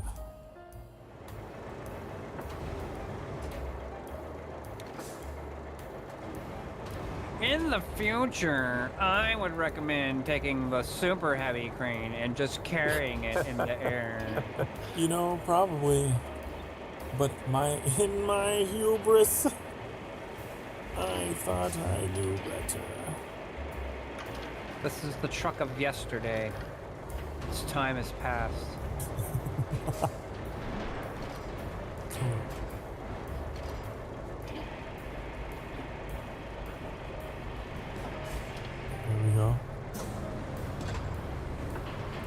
Whoa, we're like magnetized. What is happening?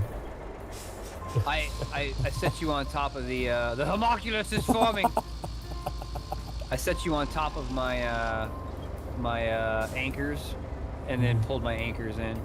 Can you move? Let's see. No.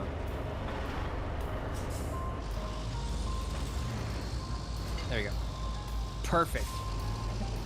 Nose down in the dirt. Face down, ass up. I can't move. Are you going? Are you going downhill? Is that your plan? Are you going downhill? Yeah. Try. You got it? I think you got it. Bouncing around. Don't fall over. No. Yeah, get those anchors ready. Dude, they're the right side up anchors. They're good. All right. I believe.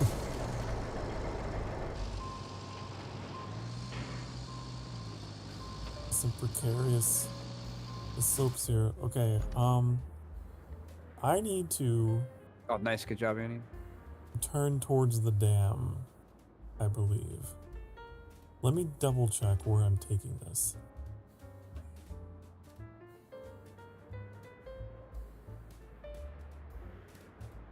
Yeah. Okay. So I need to turn this way.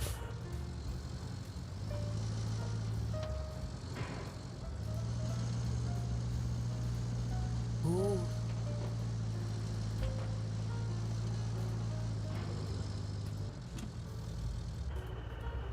Already leaving. I'm so tired. Please be mad. I'm extremely tired. Eyelids feel like cement. It's totally fine, Trinity. I'm not mad. I could never be mad at you, honey. Have a good night's sleep. Go rest. It's way more important. Way more important to me that you would take care of yourself, of course. Thank you for being here.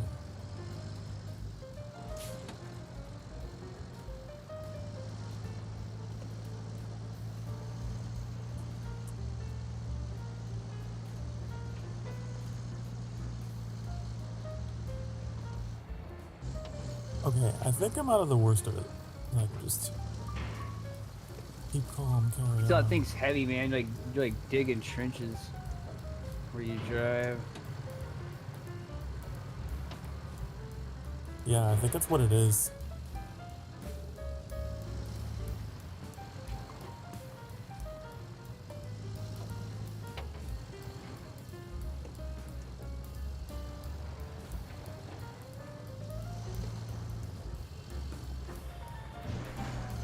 Can't stop bouncing all over. Okay, now we're on an actual road.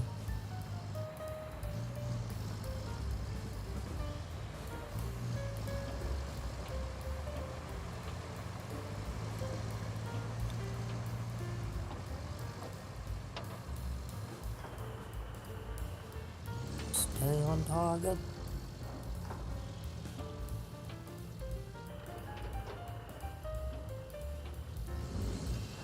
Park here and check my map. I gotta take this to the main power station, I think would be a good reference. So how do I get there from here?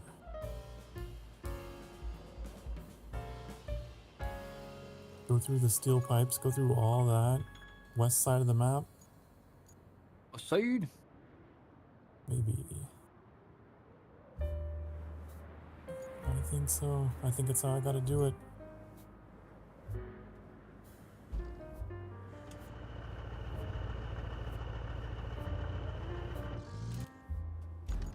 So I need to turn here.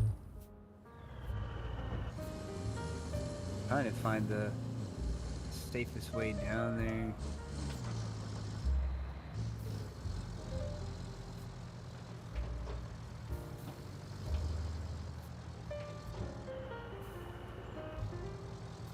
Hey, Sokar? Yeah? Can you hold there for a second? Yeah. I think you're right. I want to. I'm on my way now. I got the other one. I just want to follow you. escort. Yeah,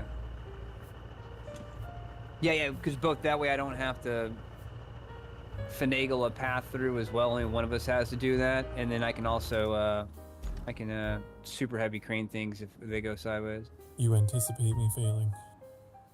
No.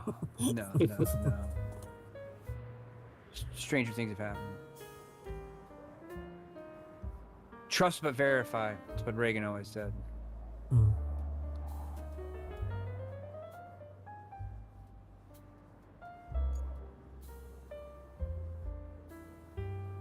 Oh, I can see how you clonked out coming down this hill, man. There's just like a drop where you just like face plant.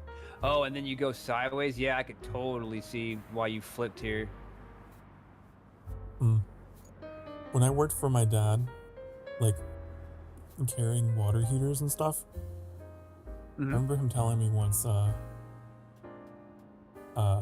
he was like, "I love you, son, but I don't trust you." Wow. Because Thanks, like, Dad. because I was a little clumsy. Yeah, I mean, double, like, triple check because you knew how I was. It's all right. It's all right. Everybody's got their strengths and weaknesses, you know? Things you got to watch out for.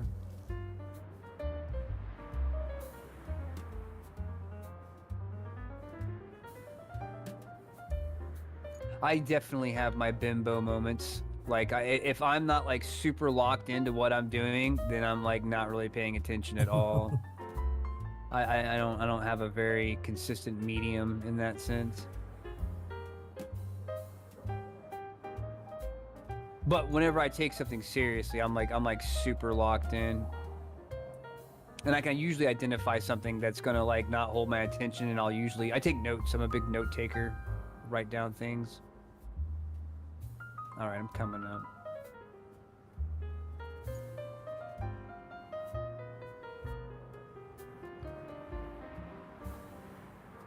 Man, I wish we could just like break this door off. There's like a hill outside here that this door won't open all the way because of it. Like, just poorly placed.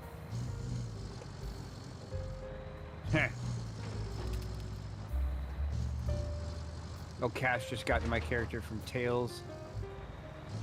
Like my favorite character. All your party members that you get. I got her up on the laptop right now. I was like, you haven't even found my favorite character yet. She goes, oh really? I'm like, oh yeah, you'll know it when you see it. She's muted right now, but I guarantee you she's probably like, oh, this is the one. Because I know she'd probably be like, Graham would love this. It's so funny when your partner just like knows She you that well. knows. It's a tall, blonde, and full plate mail with gold trim, like gold filigree. And her weapon is a large tower shield, and that's it. There's no accompanying other weapon. She just beats your ass with her shield. Just a Cerberus of Tarth. Just a giant. Yes! Yes, exactly. It's exactly right. Giant horse of a fucking woman, but she has like integrity and honor and wears full plate mail. Like, she's comfortable in it. I love Brianna Tarth. She's a great character. She was a cool character, yeah. I wish she had gotten with frickin' Jamie, and Jamie could be so lucky. I like that she survived, though. Jamie liked his incest war. Jamie was cursed with that shit, man. I felt bad for him. He couldn't, like, he knew what he had to do and he knew what was right, but he just like, I love my sister. You know, like, he goes, and he knew it was wrong. He's like, man, you know, it's a problem, I know, but it is what it is. I wish I could turn it off, but I can't. That show was so morally gray. It was very well written. Made you feel sympathy for characters that were all kinds of messed up. It's like, does a dude who's into incest with his terror bad sister, should he not be allowed to like fight for humanity up at the North Wall, you know, as a great warrior? Or is he just like, he doesn't have the right to do that? We kind of need every hand we can get, you know, which is ironic because Jamie was missing a hand, but there was a lot of morally gray questions going on. Like, does one bad flaw totally eliminate a person's value? That's a real question that like we need to be asking ourselves nowadays, because nowadays people are way too judgmental. Everybody's flawed.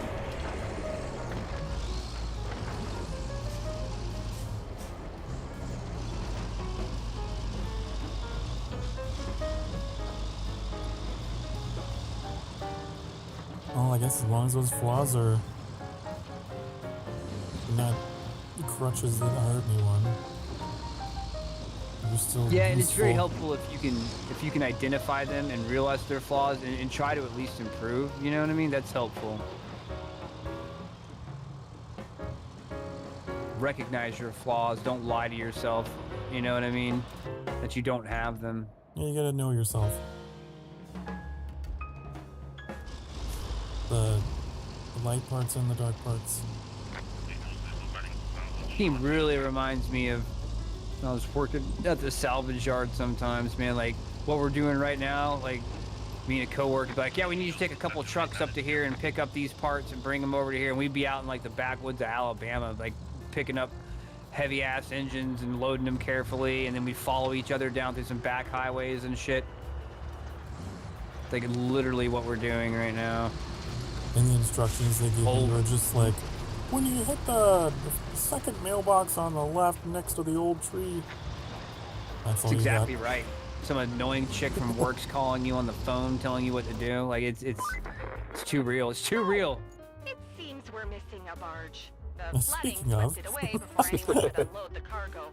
Don't you Hey, think you so? called? Anywho, the cargo happens to contain materials for the drainage system repairs. Go check out the port, see if you can spot any cargo. Her Because accent now, came in you so might be strong with swimming that first line. It seems we're missing a barge. Yeah, they must have paid their Chat GPT sub. Got the full accent. Buckle up. We have a few new things to do.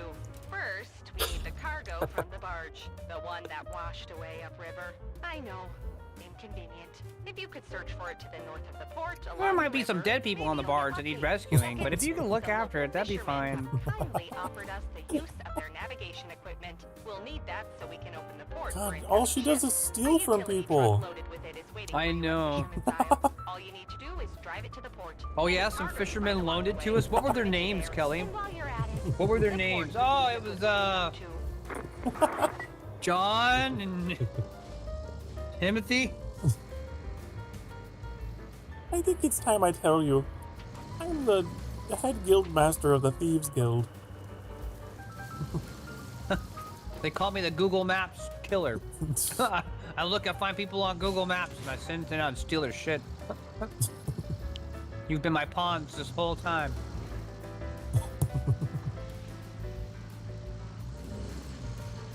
I don't believe anything brings a tear to your eyes.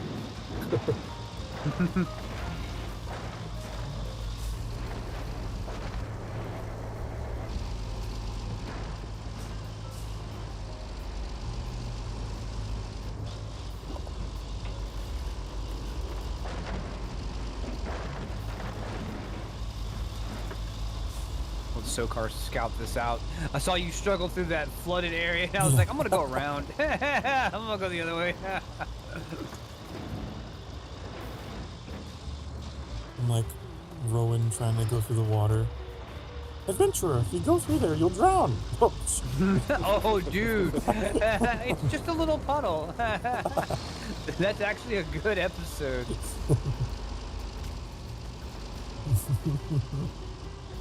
Or when the tree is falling in the middle of the road and it's like, oh, we can never get around that.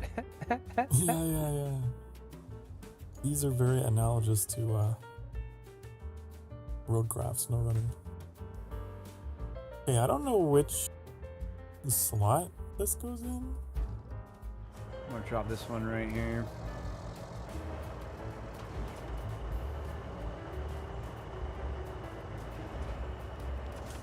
it doesn't matter. Oh no, I think I was they're tracking identical. mine, and that one was lit up, so that's why I went to it. If you see a yellow box, drop it in it. It's not lit up for me. I'm also not Are tracking you not it. tracking it? Yeah. There we go.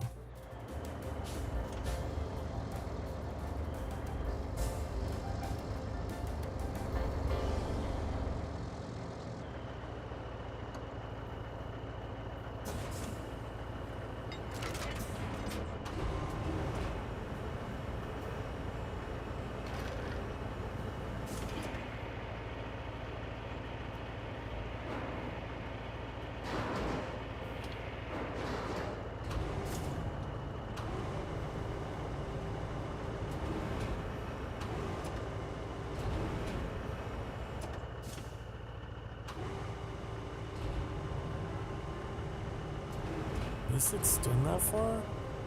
It's not a super heavy crate, is it?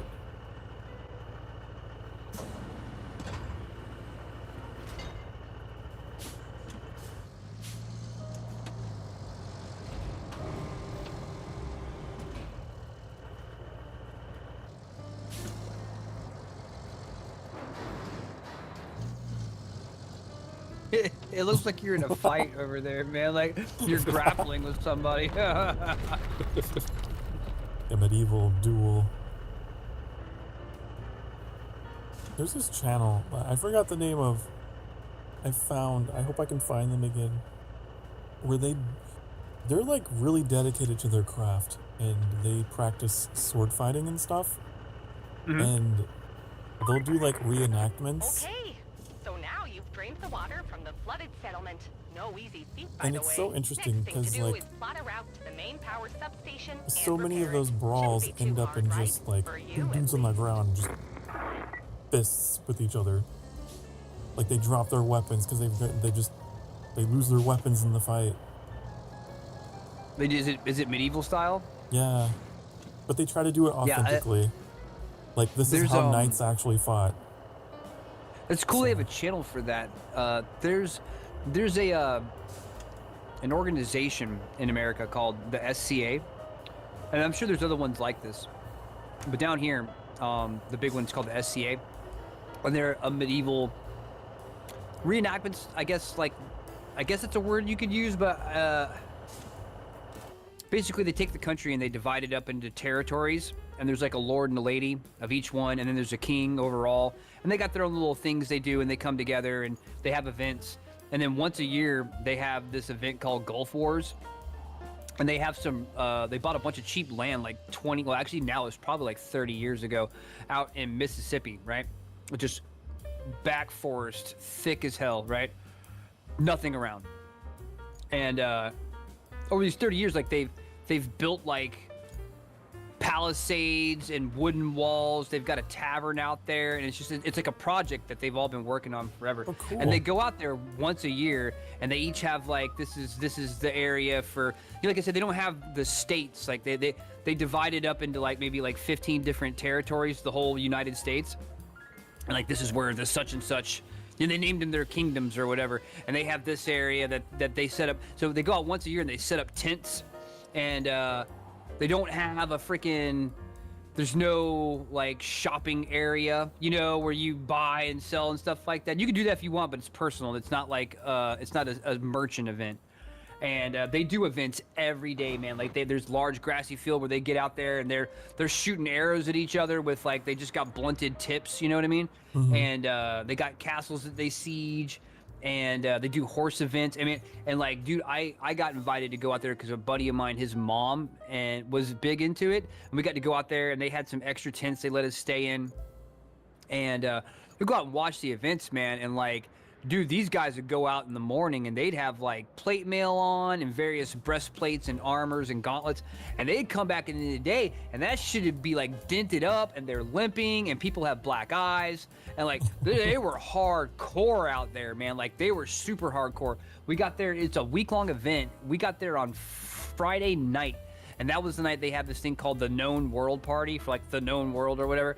And they have a huge like wooden palisade walls area where you go in, and it's like now they've got booths and things set up, and everybody brings like their own homemade mead, and then you just get it all for free. Like you just walk around to wherever you want, you get whatever you want. The most important thing you can have, and like my buddy's mom set me up, she goes, you're gonna need this, and she gave me a flask that you can like attach to your belt.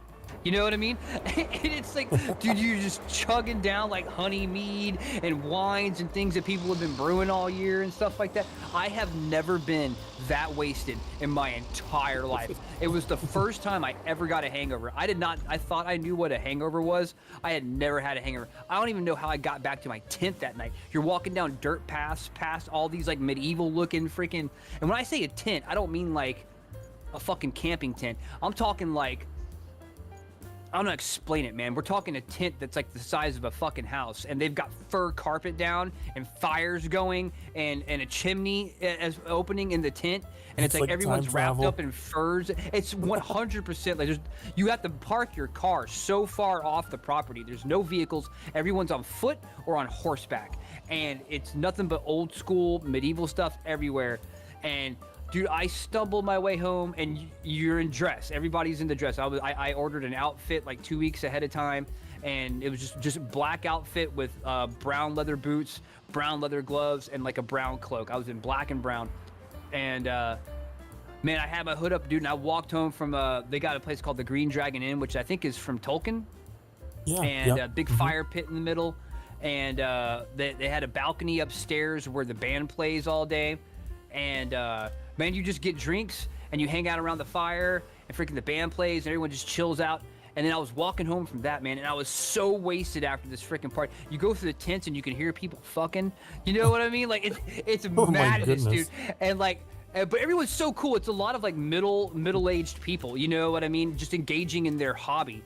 And dude, I got back to our little tent and I laid down and I passed out. And I woke up the next morning to the sound of horses going by the tent, just like, cause we were kind of like on the corner of a road, and you just click, click, click, click, and they go by, and I'm like, cool. And I sit up, and immediately it felt like somebody ambushed me with a sledgehammer. My head hurt so bad, and I threw up on the floor like immediately. Like it was like I woke up and I'm like, like right away, dude. And I was messed up for like an hour, but fortunately I was like, maybe like 27. I was like 26, 27, and I was just made of rubber bands and energy. Like I had an apple and I ate an apple, and then I was good after that. Everyone came and checked on me, and I'm like, no, I'm fine. I just drank a lot. You got the after that, I was good to go. Peasant experience is what happened. It totally was. That night, Saturday night, it was over on Sunday. A lot of people started leaving Saturday night. We couldn't figure out why. Yeah, it was something like that. What's up, Beans? We about Saturday night, people started leaving early, and it was like we didn't know why, and it was because there was a massive storm coming in. It was like me, my buddy Jesse, my buddy Patrick, this chick Samantha we brought with us, and a couple other girls that were friends of Patrick's. He knew everybody. But anyway, we got wasted again. We were super wasted, and dude, it started like pouring down rain, and we were on the ground in our tent. You know what I mean? So it's like the water just come running through. The temperature dropped to below freezing overnight. I was so freaking cold, dude. I've never been so cold in my... I was so cold, I considered peeing myself to stay warm. I was terrified to leave my sleeping bag because I was just in there shaking, and I was like, dude, I'm just gonna pee on myself for the temporary warmth. You know what I mean? But I didn't. And I just kind of like half dozed and shook all night long. And if I hadn't been drunk, I would have realized that I could have just walked back to my truck and just got in and slept in my pickup truck and turned the heater on. You know what I mean? It just never occurred to me because I was entered the wasted. modern world. And yeah, well, I mean, it would have been totally worth it. And I woke up the next morning and it was snowing. Oh wow! And I just remember, but yeah, it was totally snowing. Everybody was packing their tents up and stuff like that. And then I remembered my truck and the heater in it, and I was like, I told Jesse, he was with me, I was like, we got like 5 minutes to find Samantha, and I'm leaving. Like, I'm out of here, dude. Like, I am so miserable right now. I was soaked to the bone. I had been frozen all night long. Dude, I was pretty sure, like, some old people died in the night. Like, it was so, like, this cold front just came in out of nowhere.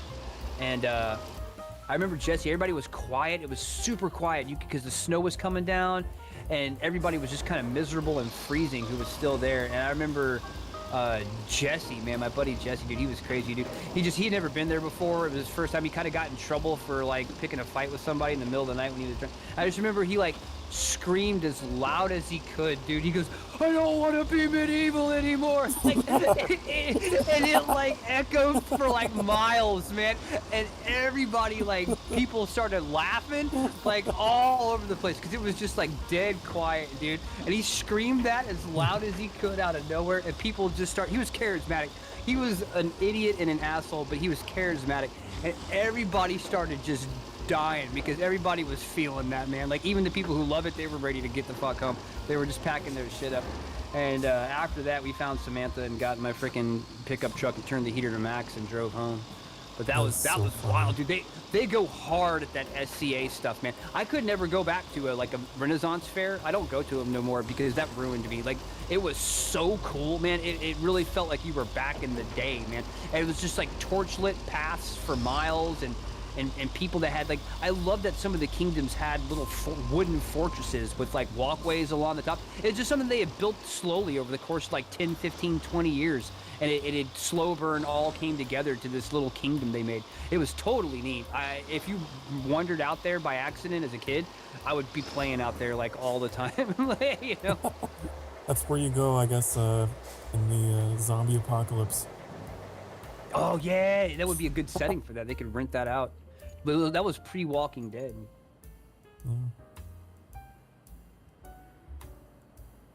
That's a nice crane. Bet it smells real nice on the inside, I'm sure. I had beans for lunch.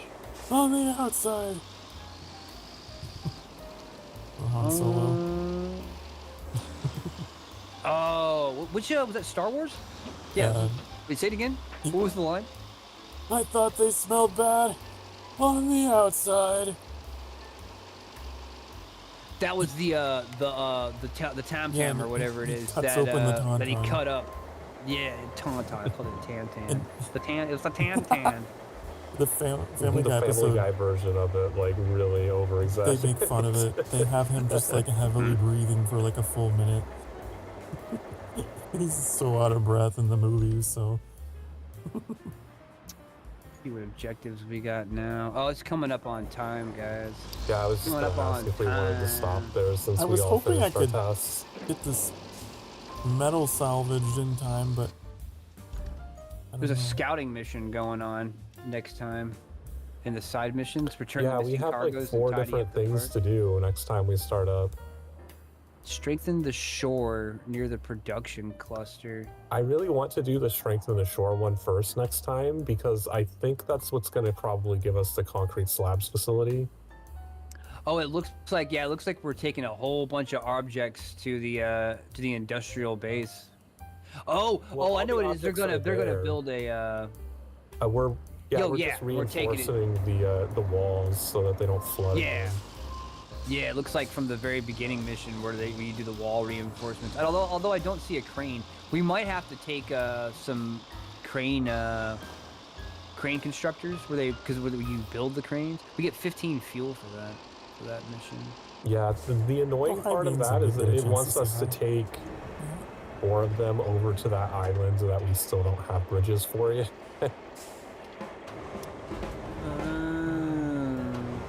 Well, we'll find a way. Life finds a way.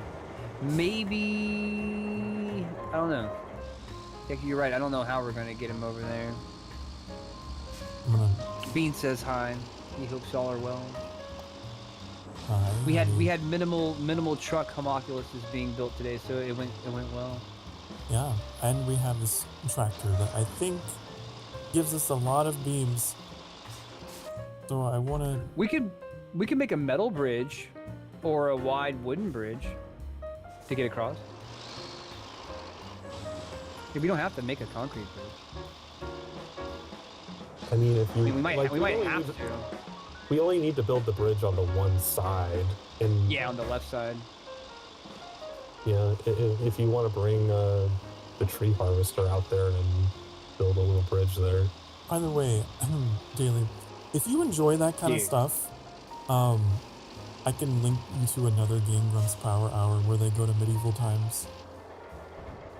Oh, they go to medieval times? I've never been to a medieval times. The closest I got was watching Cable Guy. It was like a small Renaissance fair, and then they didn't really do many Renaissance thing. Like, part of the episode is just Aaron getting the pickle in a pouch and deep-throating a pickle. No, not that one. The one where they go and they actually try medieval weapons and stuff. Oh, that was just like, I wouldn't say that was like a medieval fair. That's No, just like it's one the of those medieval buildings. times show. Like, that's what it's called. Oh, is it? It's like, There's a restaurant called Medieval Times. yeah. And it's like, Yeah, that- you go. That go one they there like and- train to be knights and do a few activities. It's pretty entertaining. It's way better than the Renaissance fair one I was thinking. That one was boring. That one was like really dumb. They're going there like All they pet did was goats and complain the stuff. whole time. It was a very soft Renaissance. I wouldn't even call it Renaissance. Last time I went to a Renaissance fair where it's like they got all the booths and you know, it's just like totally a commercialized experience, which is fine. You know, it is what it is.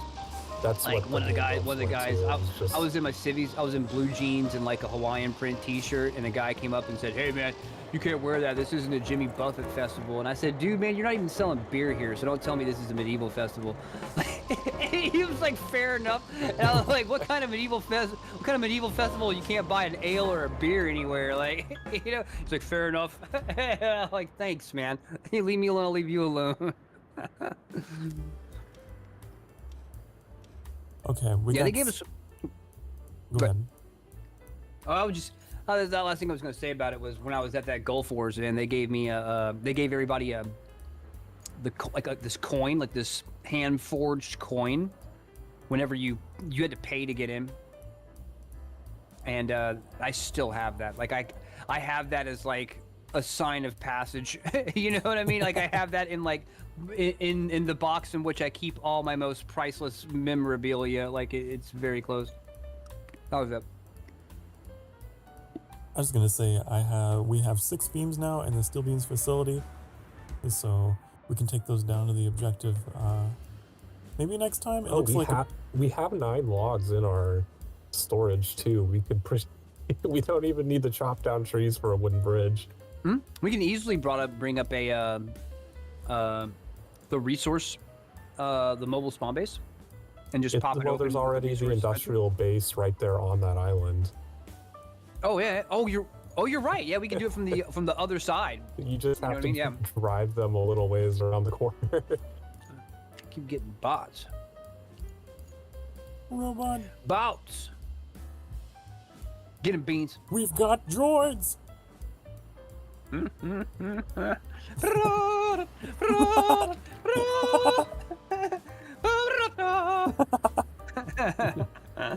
Watch those Sokar, wrist rockets. You should see the Star Wars pinball game I've been getting into, man. I've been hella into Star Wars pinball lately, and it's been a blast. But you get to hear all those classic tunes while you play. I was looking for a scout vehicle. Like, maybe I could get up there and get those objectives. It's so tempting, but there's nothing up there. We ain't got no time. I gotta get to bed. Yeah, we're gonna I gotta wake up and take the Yeah. kiddo to It's- school tomorrow. Everything here is an ordeal, It's so not the yeah. summer anymore. It's not the summer anymore, unfortunately. Although If I'll you probably find take all of it your know, stores, We live right no next to problem. a Thanks for school, listening. and some of the kids make very loud screaming noises for no obvious reason. Oh, the kids do that. I got lungs. Oh! You know what I mean? They're just discovering themselves. But yeah, the story ain't no good if there ain't nobody listen to it. So I appreciate you showing interest. yeah, it takes the pressure off whenever, you know, we're doing our thing. All right, guys. I'm gonna dip on out. Oh, let me leave here before I get my. I want to make my money, get my save. What Did we get to Roman Empire raid today? Oh, we do. Yeah. Roman Empire raid. Yeah. Absolutely. No, Roman Cash is streaming right now.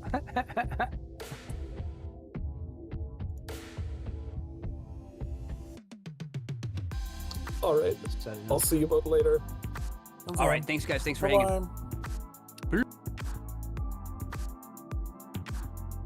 Okay, chat, just you and me.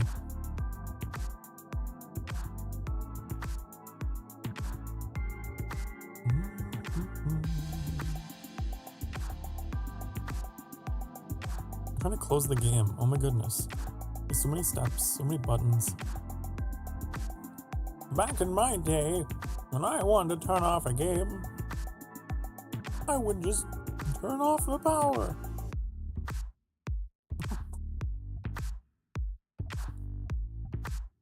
I'm eating a Three Musketeers as well, so I'm also stalling.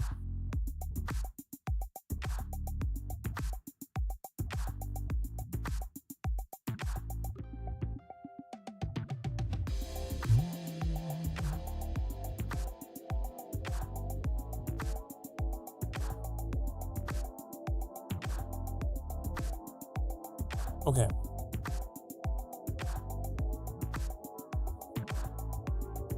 Time for us to go. It's time for us to go. I am gonna see if I can raid into cash just because. Just because.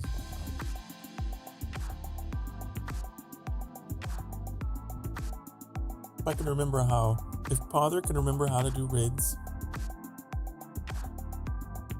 that'd be great. Okay, I think I figured it out. Yes. Okay.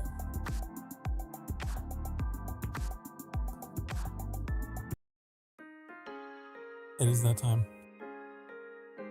Hope you guys enjoyed crafting roads and listening to all of our yapping.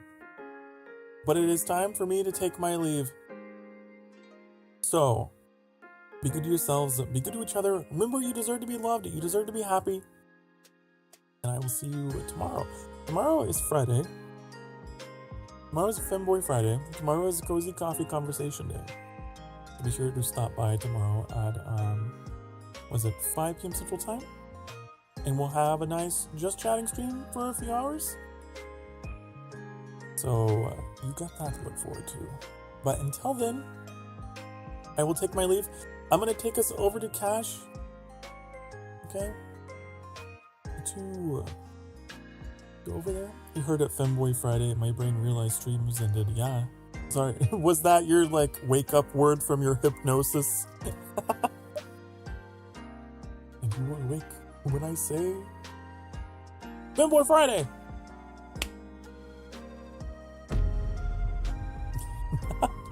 You blink and it's end of stream. You were zoned out in Morrowind. Well, plenty of time to catch up and talk tomorrow. But I have to go. I'm gonna take us over to Cash. Dailies partner. Dailies. You know, we've been there before. She's playing Tales of Arise. So yeah. Let us go away! I'm gonna summon the door. Bye, honey. Bye-bye. Close. There you go. My door's a bit sticky today. It won't close.